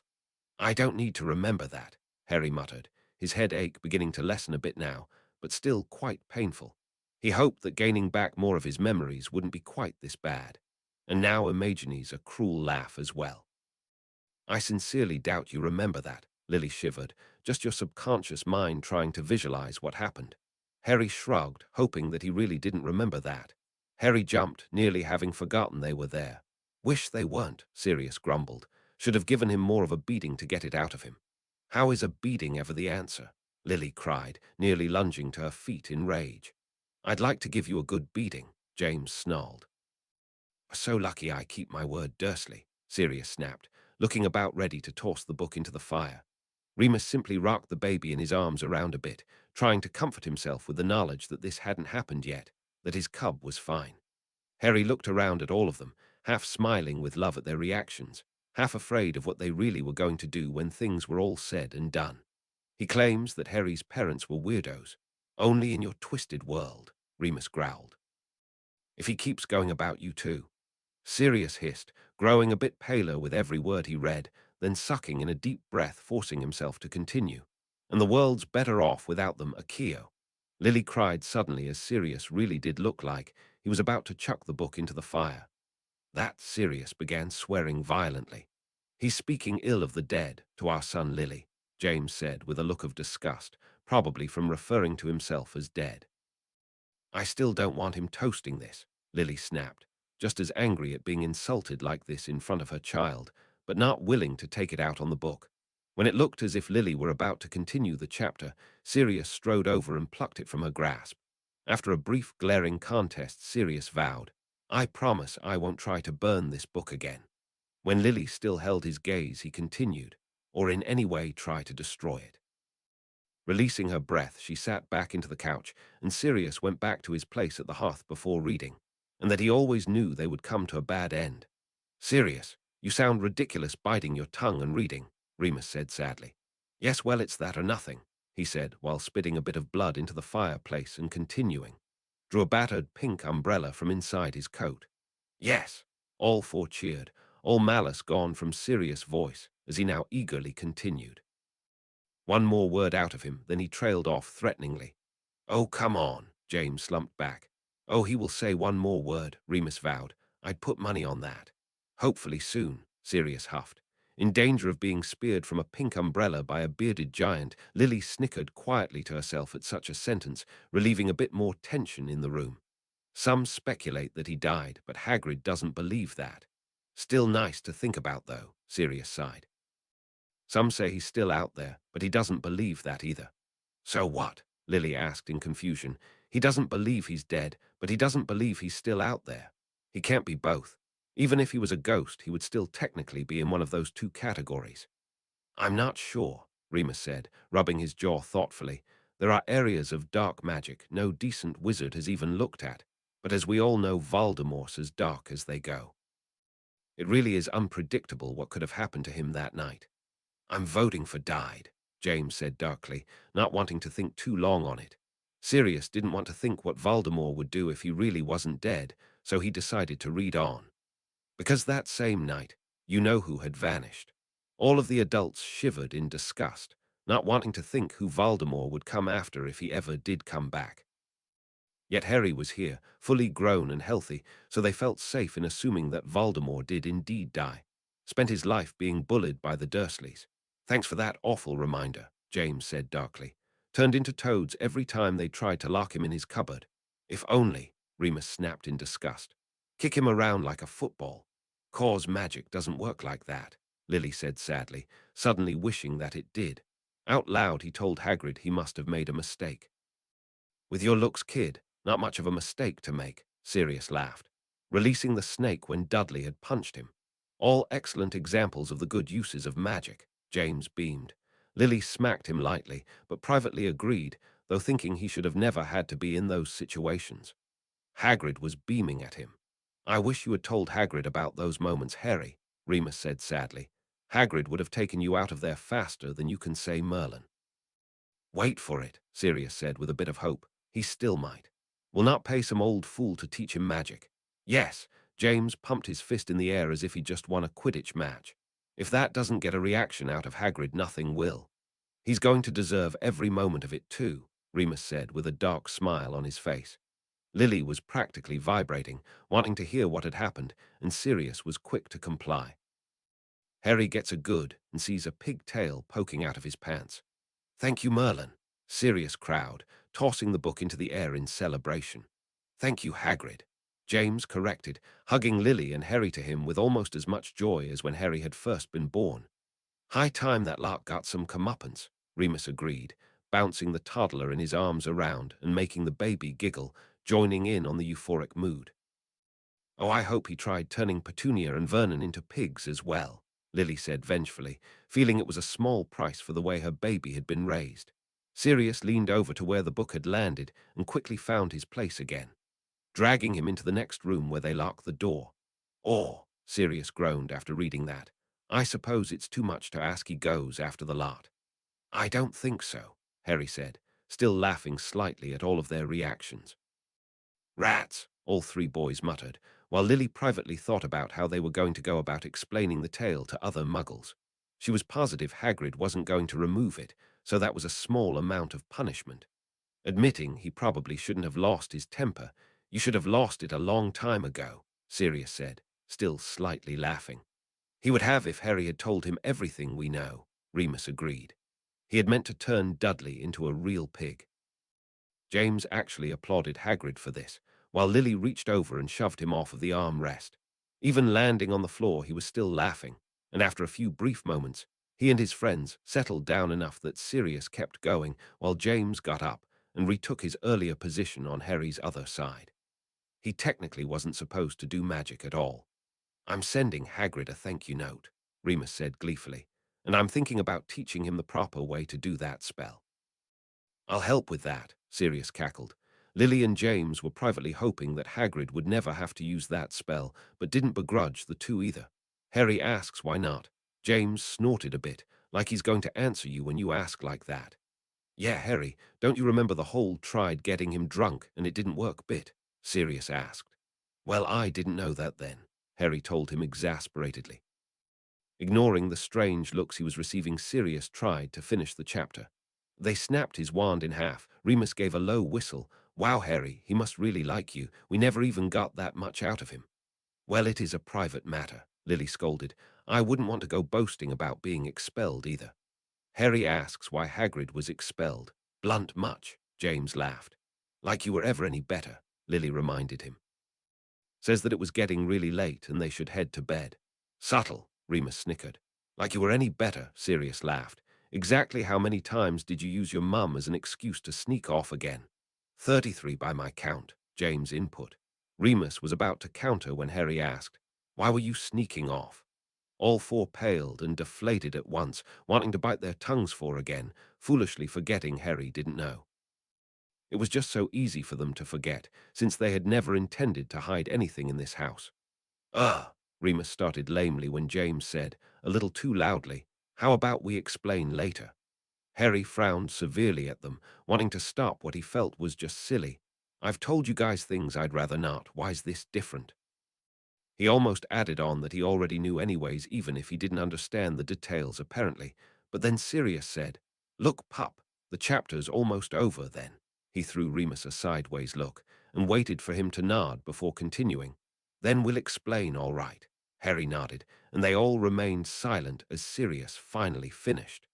He may have left some mice in the pockets. Sirius closed the book and then threw a world-weary look at Remus, who sucked in a deep breath and then began to explain. Chapter 6, Diagon Alley. Chapter text Harry, I don't know what all you remember so far, Remus began. Basically what you've read is all, Harry said sadly, eyeing Remus curiously. He looked like he was about to vomit, but at his words the man relaxed slightly. Well, the nicknames and the sneaking off at school, it relates to me, he said slowly, watching him very carefully. And the werewolf thing, Harry interrupted again. It was the only thing unique to him, apparently, and everything else they'd mentioned also seemed to link up. It was the only explanation he'd been able to divine. Wow, he began. You mentioned it a little earlier, Harry said, looking about the room to the others, who all looked just as stunned. I didn't think much of it at the time. Why would I? Remus blinked spastically for several moments before shaking his head and finally letting out a weak chuckle and saying, Yes, well, I guess I never had bothered to censor myself around my friends. Harry grinned at him and then prompted, So the nicknames, what does that have to do with sneaking off? How about this? Lily said. It really is a rather long story. How about we read 2 more chapters, then stop for the night? She looked around at all of the boys in the room in a rather maternal way. It's been a long, exhausting day for all of us. Hopefully by then we'll be at a good stopping place. We can get some rest, and then before we continue, Remus can tell you the whole story. Harry nodded, accepting this rather glumly as yet another feeling swept through him. He felt he knew this story, had heard it once before. But like everything else when he tried to dig for the memory, a sharp pain was all he got. The people on the couch were suddenly startled as Sirius called from the fireplace, Heads up, you two, and he chucked the book their way. Harry instinctively ducked, while James reacted by catching it, then snapped. What the bloody hell was that for? Well, it's one of you two's turn, Sirius said brightly. I figured whoever got hold of it would have to read next. That's absurd, Lily glared at him. What if you'd hit one of us? Come on, Lily, Sirius sighed. I was a beater. I do have better aim than that. It's my turn anyways, you nitwit. Remus rolled his eyes. It's fine, James chuckled, flipping to the correct chapter. I've already got it, so I'll read. Harry tried to convince himself he dreamed the whole event last night. Harry, really? Remus chuckled. I don't think anyone has that kind of imagination. I once had a dream that I was abducted by mermaids, Lily told them with a shrug. Surely you've had strange dreams. What's this have to do with mermaids? James frowned. I think we're getting just a bit off topic, huh? Then he kept going to ignore the glare. Convinced that was his aunt knocking on his cupboard, he closed his eyes and tried to linger on his dream. Who can blame you? Sirius agreed. I dream about escaping that place as well. Sirius spoke with a little too much empathy rather than sympathy, and Harry eyed him again with yet another missing piece somewhere in him for explanation. The noise was coming from an owl at the window, tapping its talons to come in with a newspaper in its beak. The best morning of my life, really, Harry smiled, at now having such a good memory to look on. The others all grimaced slightly at that, finding this more than depressing. Harry, on the other hand, seemed in such a good mood that none of them wished to ruin it. Began attacking Hagrid's abandoned jacket. Harry tried to shoo the bird away, but it merely snapped at him. Sirius laughed at that. I remember one time I tried to get away with not paying the owl. Bloody thing left scratches on my arms for weeks. Why would you do that? Lily asked, genuinely curious. Wanted to see what would happen, he answered honestly. Of course you did. Remus said to the ceiling, shaking his head in disbelief. Hagrid grunted that he wanted to be paid. Harry would find this in his pockets, so Harry began to look. That is the opposite of descriptive, Lily said, thinking about all the things Hagrid had already pulled out of those pockets. After sifting through several of them, he comes across a handful of strange-looking coins. Strange-looking? James asked. I've shown you muggle money, James, Lily reminded him. Does it look anything like wizard money? Fair enough, James sighed.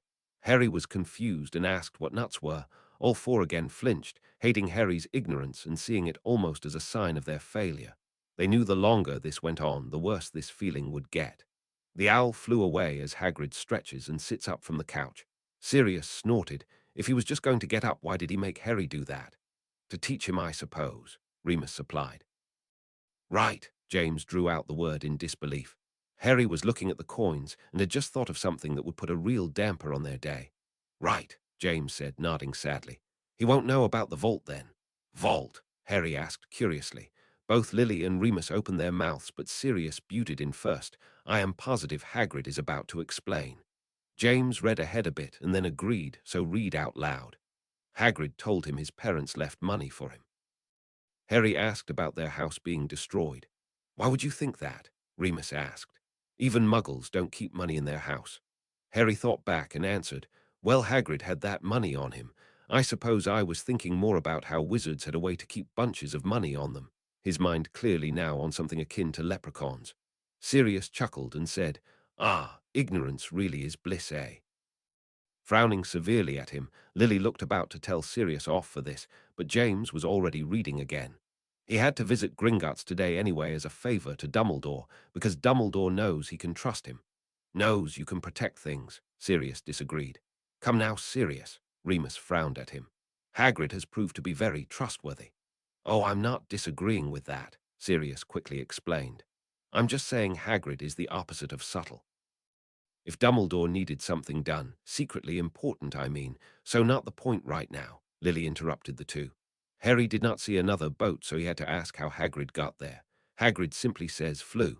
I guess he couldn't apparate, Remus said thoughtfully, without a proper wand and all. Don't think any kind of martel broom would hold him. James said, running his hand through his hair in thought. The Strals, Lily and Sirius said at the same time. What? The other three all said at the same time. Sirius was grinning wickedly at Lily while saying, Remus, remember our care of magical creatures class? Professor Kettleburn mentioned the Strals that roam the grounds. I do believe he mentioned something about them having been raised by Hagrid. Oh, that's right, Remus agreed, smiling now. Though I find it hard to believe that you remembered that and I didn't. Always liked magical creatures, Sirius said primly, while eyeing Remus with a devilish smirk. Lily said loudly to Harry before a familiar round could start. The Strals are magical creatures that can carry immensely heavy loads. It's not out of the realm that Hagrid could have used one to get to Harry and then sent it back to the castle. But how are they going to get off the rock? James asked. Well, you have the book, Remus said, still eyeing Sirius as if he was about to chuck something at him, though with the baby still in his arms his options were limited. You tell us.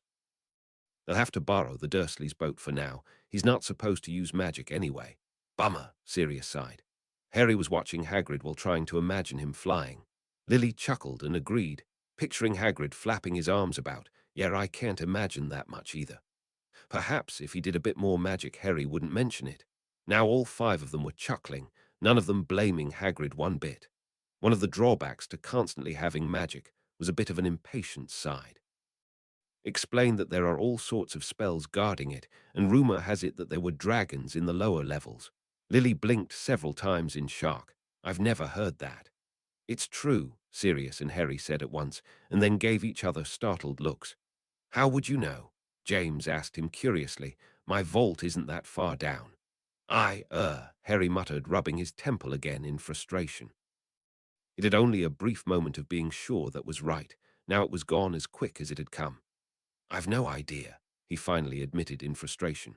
Still frowning in concern at Harry, Sirius answered, well, my cousin, Bellatrix, her vault is that far down.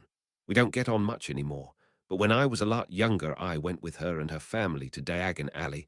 We had to ride down there. Poor beasts, they weren't any happier to be down there than I was. You mean to tell me there are dragons underneath Diagon Alley? Lily yelped, looking suddenly fearful. How on earth are they kept down there? She frowned in concern. Sirius frowned as he thought back. They were chained up, but they used these things to keep them back. Honestly, I stayed in the cart, so I can't give too much detail. There was something just a little too stiffly in the way he answered, but Lily didn't even notice she was so distracted. Is that even legal? Lily demanded, now frowning in anger. How should I know?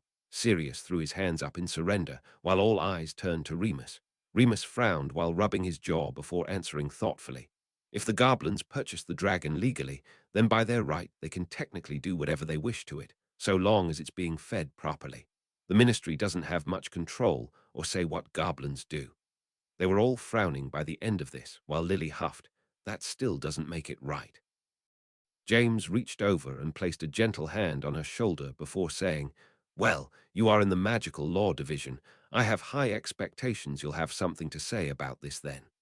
Lily nodded, agreeing wholeheartedly, before James went on. Harry was itching to ask more, but experience from Vernon taught him to never interrupt someone reading. James turned to Harry and said with the sternest face any of them had ever seen, "Rule number 1 for the rest of your life. Forget anything and everything those Dursleys ever taught you." Harry gave him a slight nod, not bothering to correct him that this rule was already a moot point no matter how you looked at it. Harry couldn't help the next question that burst out of him about there being a ministry of magic. "If you can call it that," Sirius said in disgust.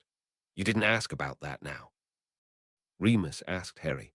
"Honestly, I've just learned to let you guys talk and pick it up as I go along," Harry laughed.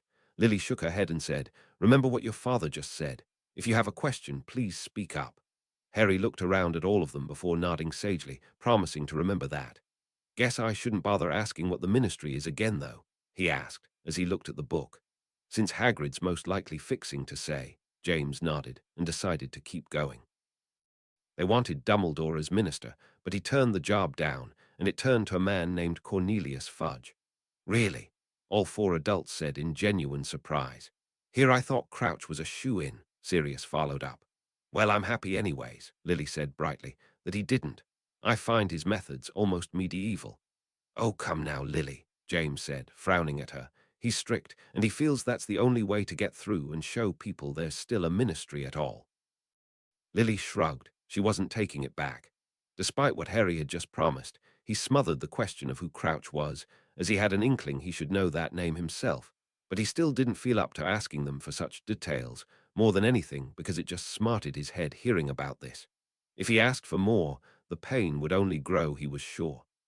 The boat bumped against the shore, and they climbed out and began heading into town.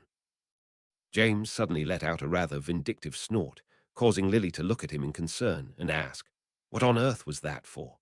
Answering with glee, but without looking up he responded, "I would like to briefly point out that in no place does it say that the boat made its way back to that rock." While Lily had a sneaking suspicion that Hagrid must have put a charm on the boat for it to return to the island, which Harry may not have noticed it floating back out. After a moment, the others all burst into dark laughter as well, but James quickly decided to press on, knowing his luck wasn't so good and that those Dursleys would be trapped there forever. Passerbys stared a lot at Hagrid as they walked through the town to a train station. "Well, that wasn't much of an explanation," Remus pointed out when it became clear that Hagrid wasn't going to continue. "It's fine for now," Harry said quickly, simply wanting his father to keep going. He felt no real feelings towards any ministry, so he didn't find it too important to learn about right this moment. He kept on pointing at ordinary things like parking meters and saying loudly how odd they were. James didn't bother to stop and ask. He was having too much fun. Hagrid admits it is only a rumor and then admitted he wants a dragon of his own. "He'd like one," they said in shock.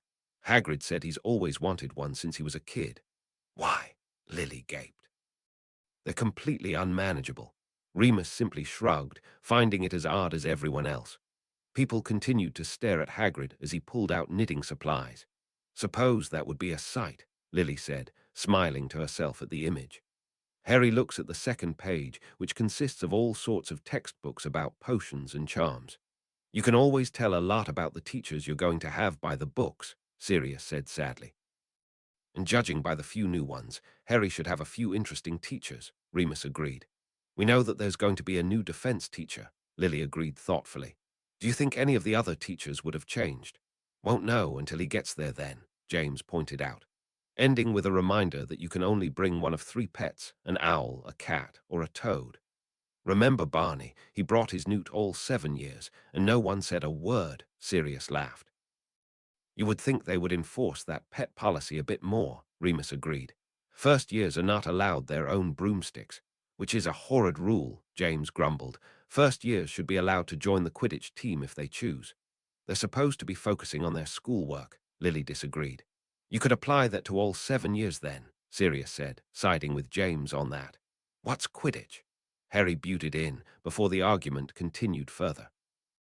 James and Sirius looked faint all of a sudden, never having thought such words could come from any person's mouth, let alone their marauder junior. Before either boy could jump and go into absurd detail, Remus gave Harry a quick general idea of it. When he was done, Lily smiled at him and said, "Thank you, Remus. If we'd let these two answer, we'd be here for hours." But he didn't even mention, James began at once, but Lily cut him off with a firm glare and said, "You can go on all you like later, dear. For now, how about we keep going on this?" Sirius and James shared exasperated looks, but James decided to agree for now. Harry begins to wonder if there really was wizard money hidden beneath the street. It is quite a lot to take in, Lily agreed, remembering back to her first time, wishing with all she'd been the one with Harry at this moment. Could this all be one big joke cooked up by the Dursleys? All three boys gave derisive snorts at that, while Sirius growled.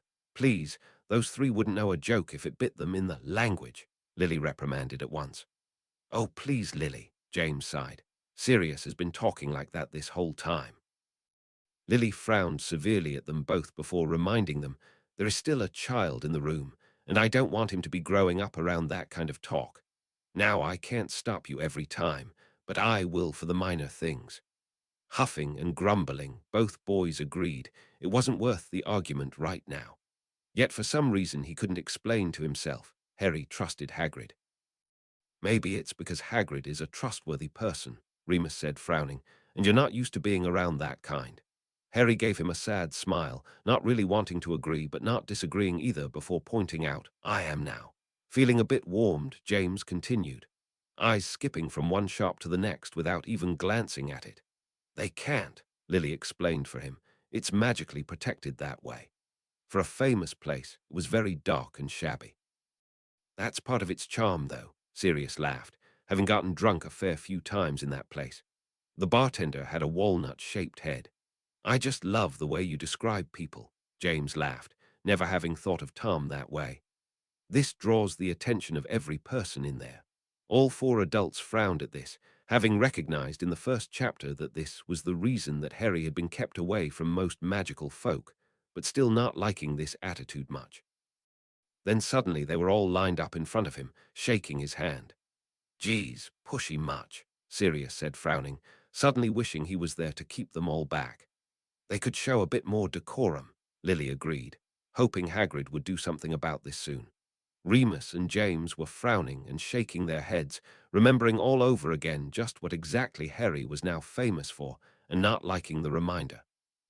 Harry could sense how upset this was making them, and while he didn't like it any more than they did, he did venture to ask one thing: how did they even recognize me? "Hagrid, I'll give. Dumbledore surely was the one to tell him, but them." "Most likely they had a picture of you," Lily sighed. "If your name is so famous, then I'd bet there would be pictures of at least James and I floating around, and you do resemble your father enough it's not hard to miss." This only seemed to depress the lot of them all the more, so Harry didn't press for more details, admitting they wouldn't know anyways. Daedalus Diggle, who Harry had once seen in the street and had bowed to him. "Well, we were right before," Sirius said, taking a brave stab at their normal conversation again. "The members of the Order are still hanging around him a bit." "Fat lot of good it did," James grumbled, having hoped that all those dark feelings from being around the Dursleys wouldn't have been brought up again, at least this soon.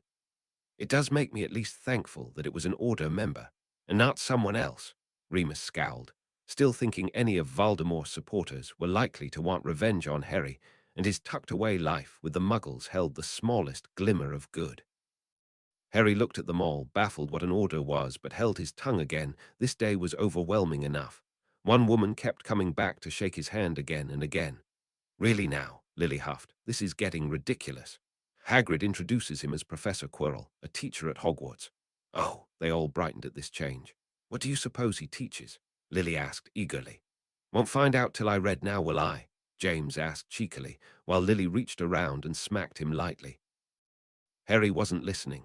He was blinking in surprise as he realized that name should mean something to him, something he definitely didn't like. Perhaps he was just a really bad teacher. Quirrell stutters out a greeting. Is he going to stammer like that the whole time?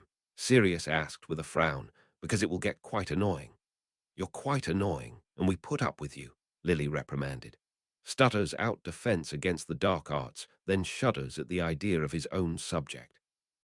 Not the best teacher for the subject, then, Remus said sadly. Remember Kimbell? That woman couldn't read a book right side up properly. Can't think of many teachers worse than her, Sirius laughed.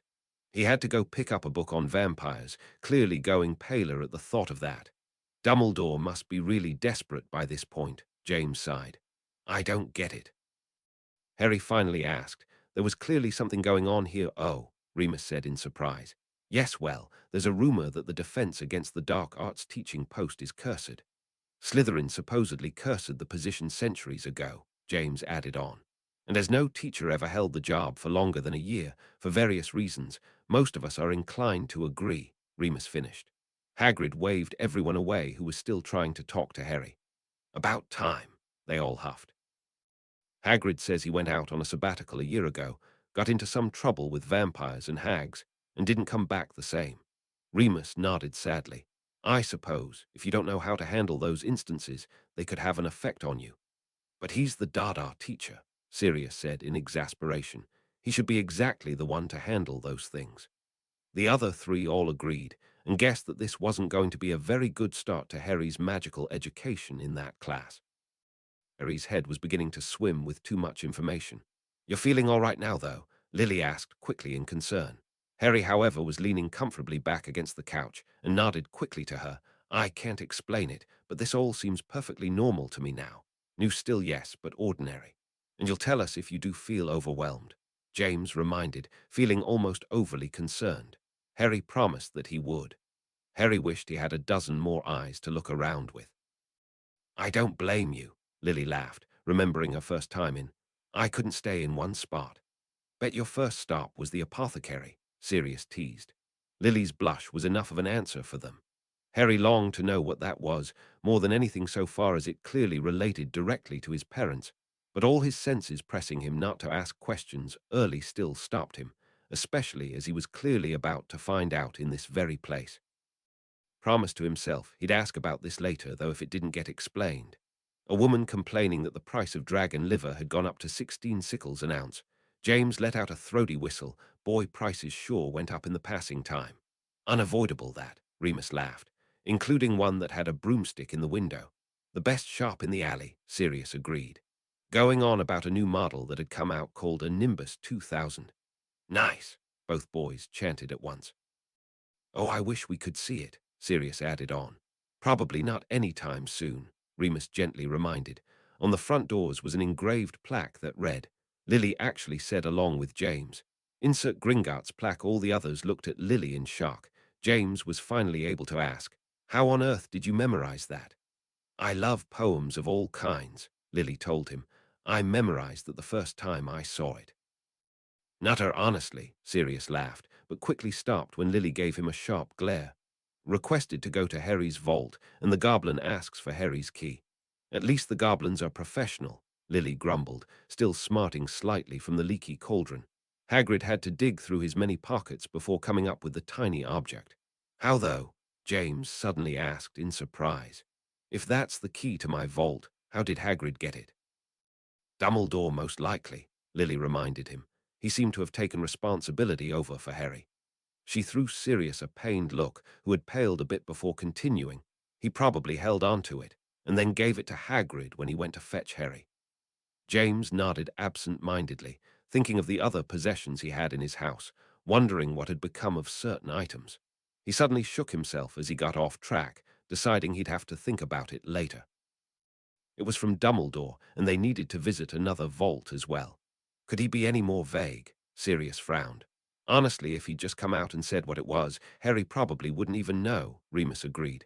Why wouldn't he want Harry to know anyway? James asked. Search me, Lily sighed, summoning another goblin Griffook to take them below. Were you expecting anyone else at this point? Sirius chuckled. Harry didn't answer as he felt it again. an insistent niggle telling him there was a connection to that name, and one he was sure he didn't like, and this time he had no idea why that could be. Harry asked what's in this special vault Hagrid has to visit. My point, Remus interrupted. James just ignored it. Hagrid says he can't tell Harry, it's top secret. If it's so important then, why did Dumbledore send Hagrid to get it at the same time as getting Harry? Lily asked severely. He couldn't have gone to get it some other time. Convenience, I suppose, Sirius shrugged. As they climbed inside, it began moving on its own in all sorts of twisting and confusing patterns through the caverns. Of course it is, Remus laughed, considering the route magically changes every time anyways. He forgets the difference between the two, and Hagrid says stalagmites have 'em in them. All five of them burst out laughing at this. James managed to recover first, wiping slight tears from his eyes as he gasped. Well, he's not wrong. Remus was still snickering slightly as he began. Stalactites grow from the ceiling, stalagmites grow on the floor. That's the basic answer anyways. Is there anything you don't know? Sirius demanded. How your mind works, he responded without looking over. Then he told Harry not to ask him any more questions. He's feeling sick. James grimaced in disgust. That wouldn't be a pleasant trip. I'd imagine it happened all the time, though, Lily agreed, having a bit of a weak stomach for roller coaster type things herself. Griffook requested the key and opened it. Inside is a treasure trove worth of money, all for Harry. That should hold you till school's over anyways, James said sadly, wishing he could have left his son with something a bit more than gold. After you turn 17, you'd inherit the whole of the Potter vault, so this is practically nothing. Harry went a little cross-eyed at the thought of such riches, but couldn't think of anything to say to it, really. Thank you just didn't seem to quite cover it. Assuming you're not like your father and try to buy a new broom every year, or buy all of your supplies in solid gold, Lily said scathingly, throwing James a bit of a dirty look. James was quick to defend himself. Hey, can you blame me? I was trying to impress a pretty girl. Lily just rolled her eyes and pointed at the book before he could keep going. There was no way they could have known this existed, or surely they would have taken this away from him as well. No, they couldn't, Remus snapped, seeing red for a brief second at such a thought. It's magically protected. Thankfully, Lily said quickly. I think Harry's right, and they just don't know it exists, so it shouldn't even be a problem. Privately, she was thinking that legally, yes, the Dursleys very well could have rights to this, if anyone informed them that was. They complained all the time how expensive Harry was, a bit deeper grumbling, but thankfully no outburst this time. They got back into the cart, and Hagrid requested if the cart could possibly go slower. One speed only, Remus chuckled. It's magically enchanted that way. You know a bit too much about this stuff, Sirius told him, giving him an eye. Remus blushed a bit before saying, yes, well, I briefly considered a career in curse breaking. So I studied up quite a bit on the subject. All the other occupants gave him startled looks before James said with hurt in his voice, you never told us that. Remus, you be traveling all the time, Lily said sadly. Sirius looked akin to a kicked puppy. Considered, he repeated quickly. I figured, goblins wouldn't mind me much, and so what changed? Sirius asked quickly, seeing his friend's line of reasoning, though still not liking it much. He could hardly fault him. Harry, he answered, smiling down at the baby in his arms, and then looking at the adult squished between his parents. When I found out Lily was pregnant, I decided to stay local for at least a bit longer. I wanted to be there while both of your parents were still getting their feet together, their own careers. Sirius is pretty busy with the Order, and Peter has been moving around just as much lately, restless, I suppose. He gave a half shrug at all of their looks and said, I figured I'd bring it up eventually. We will discuss this later, James said, giving his friend a stern look, though unimaginably warmed at the thought behind it. Harry pokes his head out of the side of the cart to see what was below. Not safe, Lily said at once. Not safe at all. You could have gotten your head knocked off. Relax, Lily, James laughed. I did that almost every time I went down. Those tracks won't hurt you. Hagrid pulled him back by the scruff of his neck. Despite James' assurance, Lily still felt relieved at this. Harry asks how often they check for that, and Griffook says every 10 years or so. Pleasant, Sirius grumbled. That's murder, Lily said in shock. Do you really think they care? James asked curiously. Goblins live by their own rules, remember? Remus reminded Lily. They see this as just punishment for trying to steal their stuff, and the ministry doesn't interfere in Gringotts. Lily still didn't look pleased, but as it shouldn't really come up again, she let it go. Grubby package and tucked it away in his jacket. Harry wanted dearly to ask, but knew better. I don't, Sirius said at once, but I suppose you don't know that answer. Harry shook his head, rubbing his temple in agitation again. Carrying more money than he had his whole life, possibly even more than Dudley ever had. That can go to your head, Lily said, not quite reprimanding, just cautioning. Relax, Remus told her. He's with Hagrid, he won't let him go crazy. Told Harry to go into a place called Madame Malkin's robe shop by himself. Harry agrees, though still nervous. What? All four adults yelped in shock. He really shouldn't have left you alone like that, Lily said at once. Fine, Harry soothed. I wandered around by myself on my own all the time. The only reason I was nervous was because of the magical part. None of them were really very happy about this, but they also knew Madame Malkin was a professional type of woman, so they figured it was better than somewhere else he could have been left. Started the conversation by asking if Harry was in Hogwarts too. Lily smiled sadly, knowing this was Harry's first interaction with a boy his age from the magical world. It was still depressing to think her son didn't have any friends all this time. The boy continued by saying his father was out getting his books, and his mother was out looking at wands. See, Harry spoke up. He was left on his own. It's not that hard. Still, James grumbled, considering in the first 5 minutes of discovering all this, he kept imagining Death Eaters around every corner. He held himself back from saying that. It was clearly on the others' minds as well, but no need to startle Harry about it when he was almost relaxing around them. Why would his mother be looking at wands? Remus asked. It wouldn't do him any good. Maybe she needs a new one, Sirius suggested with a shrug. Or the prices have gone up for them as well, or maybe she's just doing research on a topic nobody else cares about. He finished with a very wide-eyed, pointed look at him, causing Remus to mutter about his idiotic friend. Continued in a bored voice that he was going to bully his father into getting him a racing broom and try to smuggle it in. All four adults frowned at this, suddenly deciding that they'd rather Harry didn't continue talking to this boy. They didn't much like his attitude. Harry replied in the negative. He asks if Harry knows anything about Quidditch, which again Harry denies. Don't, Remus and Lily said at once. But you didn't even scratch on, Sirius began. You can talk about it later, Lily repeated, growing rather annoyed that they just wouldn't let it go. Begrudgingly, James decided to keep going. Asks Harry if he knows which house he'll be in, and Harry once again says no, feeling stupider all the time. My poor dear, Lily sighed, running her hand through his hair in sympathy.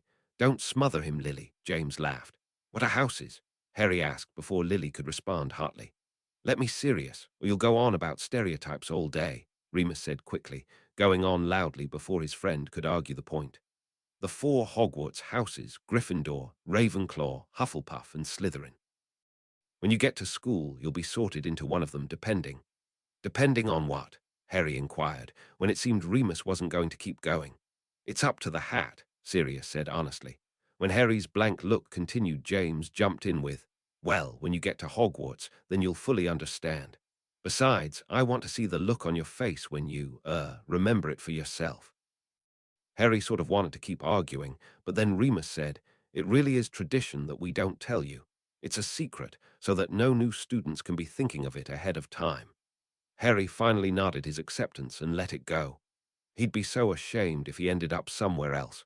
Like if he landed in Hufflepuff, he'd leave the school. I am liking this kid less and less, James said, frowning.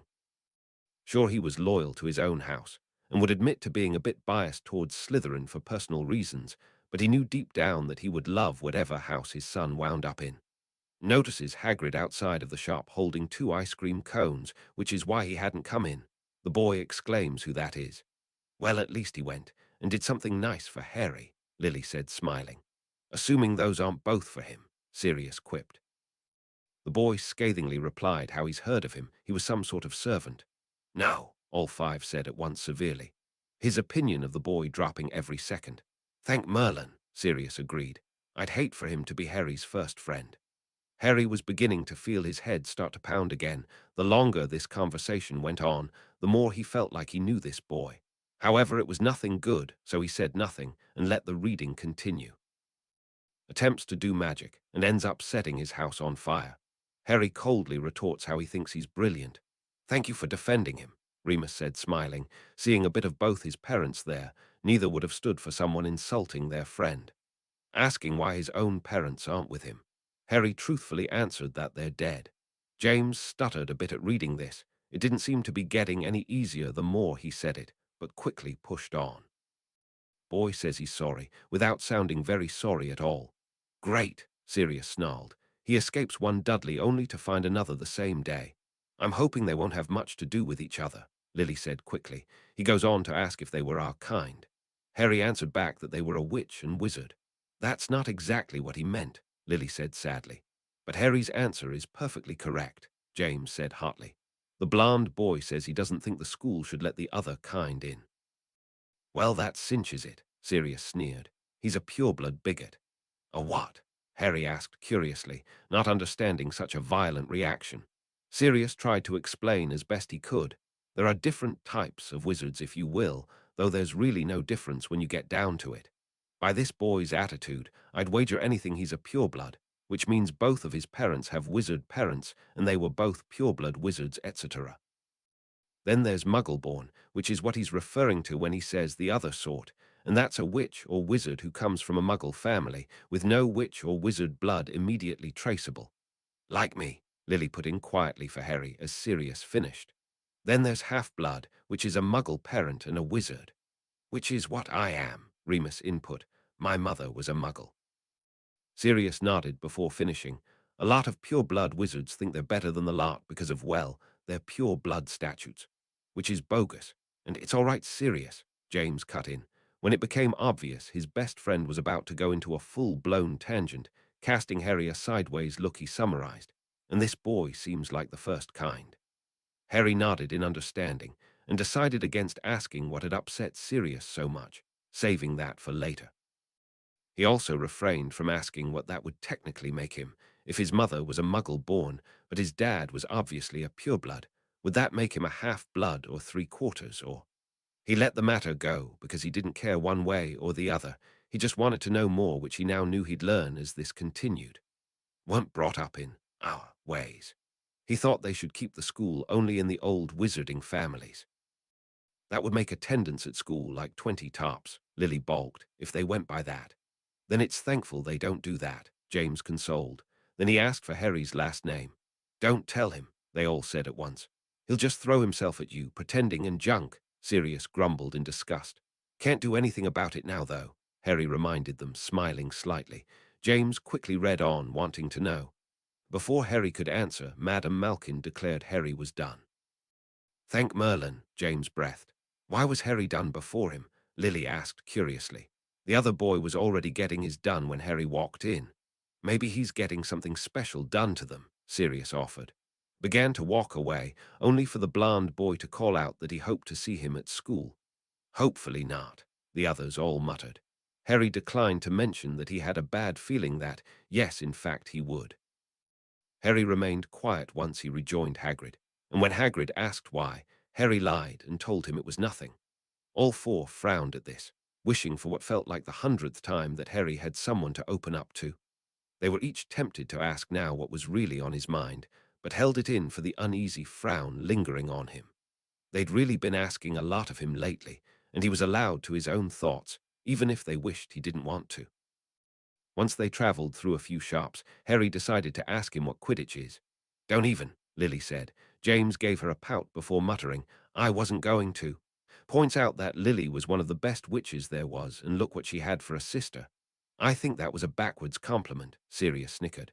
But true all the same, Lily agreed, smiling at the flattery. Hagrid said it's a wizard sport, like soccer from the Muggle world. I'm impressed Hagrid knows what that is, Remus approved. The rules were kind of hard to explain. No, they're not, Sirius huffed under his breath, though had the sense to keep his mouth shut this time. Hufflepuff's is the worst, and Harry cuts him off to say he thinks he'll be in that house. It wouldn't matter to us if you were, Lily said at once. And there's nothing wrong with Hufflepuff. James finished what he was sure Hagrid was fixing to say. Rumor had it that you-know-who was one himself.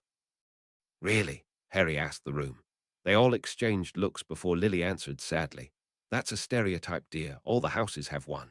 Not everyone in Slytherin is awful. She stuttered off for a moment, looking pained before pressing on. But the bit about Voldemort is true, at least as far as rumors go. Considering no one really knows anything about Voldemort, including his school years, or even if that's supposed to be a real name, yeah, it's sadly just a rumor, Sirius agreed. Harry nodded to himself sadly, again feeling that awful ache of where an answer was supposed to be, but as with every other time, forced to let it go. If you know, who went to Hogwarts, and Hagrid confirmed that, yes, but years ago. If no one knows anything about Voldemort, Harry asks, feeling a funny little feeling at saying that name for the first time but quickly brushing past it. How does Hagrid know that? As Voldemort was trying to conquer this part of the world, Remus offered, most assume he went to Hogwarts. After all, if he came from, say, Australia, why would he be here? Harry nodded in understanding and let the matter go. All sorts of interesting books, including ones as small as stamps. Why would you buy books that small? Sirius asked. It's a joke, Lily told him, having asked the shopkeeper herself at 11. You're supposed to use an engorgement charm on it to make it bigger, and then learn about shrinking spells in it. Sirius just shook his head and meant to keep going, but James did butt in this time by asking, What are stamps? Something muggles have to put on their mail so it'll go through their postal system. They're really tiny, like the size of your thumb, Harry happily explained, finding it pleasant he was getting to explain something back to his father for once. Some of the books didn't have anything in them at all. When Sirius opened his mouth, Remus quickly jumped in with, Same basic principle as the last book. It's still dumb, Sirius huffed. You think all books are dumb, Lily snapped. Not this one, he defended at once, unable to think any book about his pup was dumb. Harry tries to protest, saying he wanted to curse Dudley. Do not blame you, Remus agreed, while James and Sirius looked beyond, pleased this was Harry's first instinct. It was certainly theirs. Lily found those Dursleys so repugnant she couldn't even deny a slight feeling of the same. He won't have the ability to do that quite yet. Sad but true, Sirius sighed. Hagrid wouldn't let Harry buy a solid gold cauldron either, pointing out that it said pewter on his list. Thank you, Hagrid, Lily agreed. Since a lot of potions can react to the material they're being brewed in, even some first-year potions, it would be irresponsible for anybody to let their child do that. I'm sure the potion teacher wouldn't let them, James smirked, remembering Slughorn's reaction when he tried the same thing. Then they went to an apothecary where Hagrid got Harry some basic potion supplies. Harry beamed at indeed getting his answer and filed away the information his mother apparently liked potions. You know, I never thought about that. Sirius cocked his head to the side. But how would Muggles know to do that?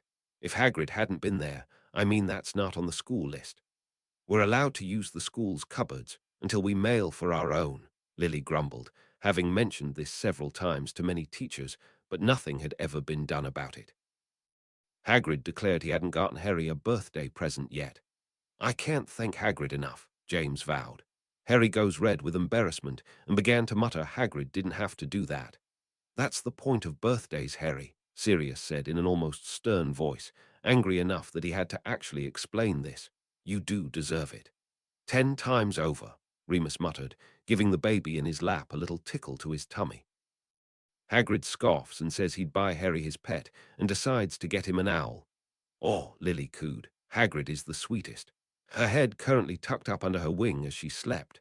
That's fascinating, Remus beamed, though a little flamboyant. It's the one I would have picked, James agreed, eyeing his orange screech owl preening his feathers in the corner. It had been the brightest colored owl in the shop at the time. Lily frowned, worrying her lip a bit, not wanting to think of how the Dursleys were going to react when Harry was forced to go to them with an owl. Petunia hated animals. Hopefully, the fear of Hagrid would loom over them enough they wouldn't say anything. This thought didn't seem to have crossed any of the boys' minds as they kept going. Harry was stuttering out his thanks about as effectively as Quirrell would have. Lily brightened up at once at her boy showing some proper manners. Mentioned he didn't think the Dursleys gave Harry many good presents, so he deserved it. Now they all frowned at this, suddenly wondering just how much Hagrid knew about what the Dursleys had done to Harry. Harry quickly jumped in. I've never asked, but Hagrid doesn't know much. I really don't know for sure. He trailed off, and James sighed in defeat before forcefully pressing on. A magic wand was what he'd been looking forward to the most. I don't blame you on that one, Lily chuckled weakly, slightly bringing the mood back around. The title of the store is embossed in gold, and a wand was lying on a pillow in the window. Whose wand is that? Harry asked curiously. Rumor has it that it's supposed to be Merlin's, James said in a mysterious tone of voice. But that's just a rumor, Remus said, smiling. The hair on the back of Harry's neck began to stand on end, as if he can just feel the magic in the air. James beamed with pride at that. That shows that you're very aware of magic in the area. Highly useful skill, that. A quiet voice greets them from the shadows. He jumped so hard the chair collapses beneath him. I'm impressed it held his weight to begin with, Sirius snickered. He describes his mother's wand, ending with how it was good for charms. Lily smiled as she fingered her wand lovingly. Harry notices how little he blinks and can't help but find the man slightly creepy. He has that effect on people, Sirius agreed with a slight shiver. I always thought he did it on purpose, Remus chuckled. He likes to leave an impression. He then describes his father's wand in the same fashion, ending with how powerful it could be in transfiguration. Came in handy for that, too, James agreed with an obvious wink at Remus, who just smiled indulgently at that. Then he spotted the scar on Harry's forehead and touched it. All four adults huffed a bit at that, Lily even muttering, "That's going a bit far now." He stated he'd sold that wand too, and how very sorry he was to see the damage it wrought. All four of them balked at that, stunned to learn that Ollivander knew Voldemort's real identity. "Do you think Dumbledore knows about that?" James asked. "Oh, I'm sure he does," Remus said at once. Hagrid shuffles his feet with unease and admits they did this indeed, but he still kept the pieces. Remus snorted with laughter. Now why would he admit to something like that? Why shouldn't he? James asked, lips twitching. It's not like he could still be using them, of course. Oh, of course not, Sirius agreed, fighting back laughter. Hagrid quickly said of course not, while clutching his umbrella. At this, all three boys finally broke and cracked up laughing a bit, while Lily simply shook her head in fondness. The old man begins measuring Harry from shoulder to finger, knee to armpit, and so on all around his body. "Why, though?" Sirius asked, still chuckling slightly. "Exactly what does the length of knee to armpit have to do with wands?" "It's a magical item," Remus reminded him. "After the first measurement, it kind of just wanders off with a mind of its own, and Ollivander lets it while he thinks." While he measured, he continued informing Harry about wands, stating what magical cause he used. "Once met a chap who had tried to use centaur hair," James laughed. "Now that had some disastrous problems." Sirius was snickering as he said, "Remember that time when someone tried to use a mermaid scale as a core? That wand flooded the whole floor." After a bit more laughter, James finally went back to his reading. He'd hardly held it when it was taken back. Then he handed Harry a different wand with the same results. "Wow," Lily said in surprise. "He got mine on the second try." "Got mine on the first," James and Sirius both said, laughing. "It took him 5 tries to get mine," Remus remembered. None seemed to gain Ollivander's acceptance, while the more he tossed aside, the more excited he seemed to become. "Wow," they all said in surprise this time, while James carried on, "I don't think he's ever had this much trouble before." "Yes, well, just like all professionals in a field, at least he's enjoying the challenge," Remus said, still smiling. Harry felt the warmth spread through his fingers once he grasped it. "There you have it," Lily cried with joy. "You know they say the type of wood you get says something about your personality," Sirius said, smiling a bit. "I don't put much stock into wand lore," James waved him off before he could keep going.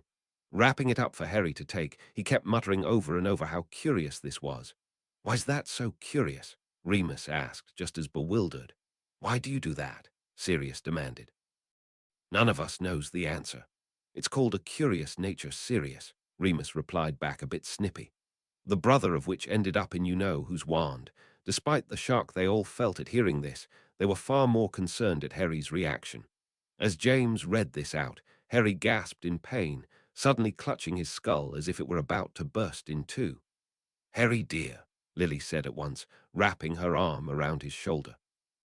James quickly put the book aside and leaned down, trying to look his son in the face, as he was now doubled over and pressing his face to his knees.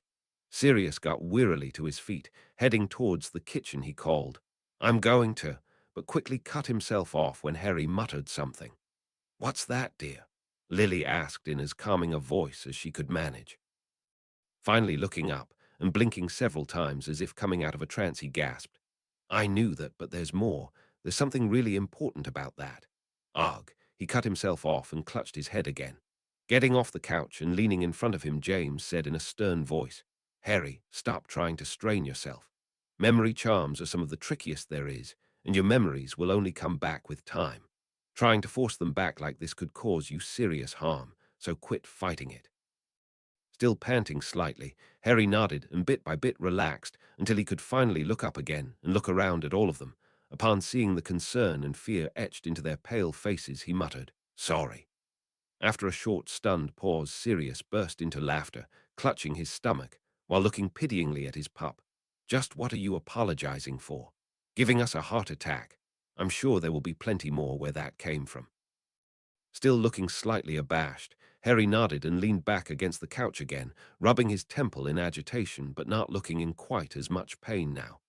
The four adults exchanged uneasy looks, but Remus finally said, "Suppose we can go on, yeah? You all right with that, Harry?" "Yeah," Harry said quickly, wanting to deflect the attention off of him.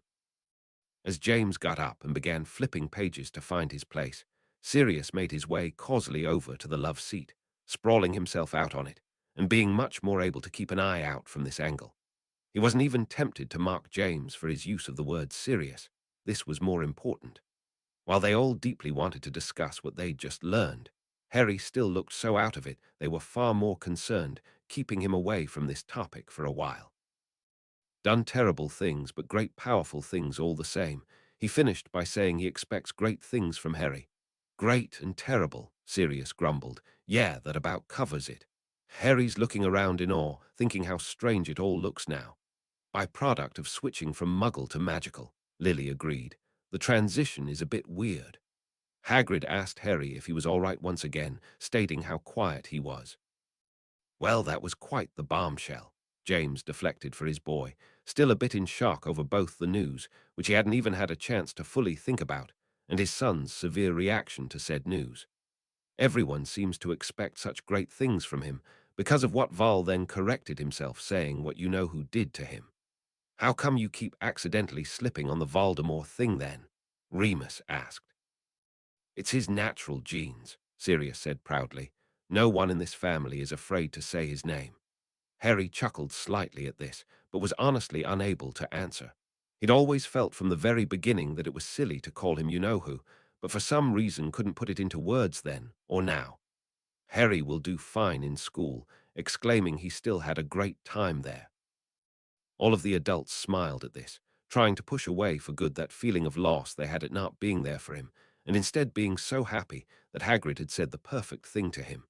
Hagrid helped Harry onto the train that would take him back to the Dursleys, and then handed him an envelope. "What?" Lily yelped in shock. "He's not going back with you," James said in disappointment. All of them were dreading what kind of reunion Harry would get when he showed back up on Private Drive alone. "Don't worry," Harry comforted at once. "They didn't do anything awful. They were too afraid of Hagrid." He stopped and chuckled briefly as he did remember that reunion. He had walked from his stop and come through the doorway with his stuff, and Uncle Vernon had stopped him at the door and demanded to know if the man was still with him. When Harry had told him no, but he had given him the owl to keep in touch, he had gone very pale white indeed and simply stuttered that he should go to his room now. After telling them this, they relaxed a bit, though all majorly disappointed Harry had to go back at all. Harry boarded the train and tried to watch Hagrid through the crowd, but he blinks and he's disappeared. "How do you think he managed that?" Sirius asked. "He can't apparate." "Magic," Remus said in a goofy, mystical voice. "Maybe he's had a portkey this whole time to get back to school," Lily shrugged. "That's the chapter over," James announced, offering the book to Harry. "Would you like to read now?" Harry took it eagerly, bypassing the question of what a portkey, was in favor of wanting more than anything to get his memories of such a wondrous school back. HP at least. That's the only thing I've been able to come up with after all these years. Let me know how you think he did it.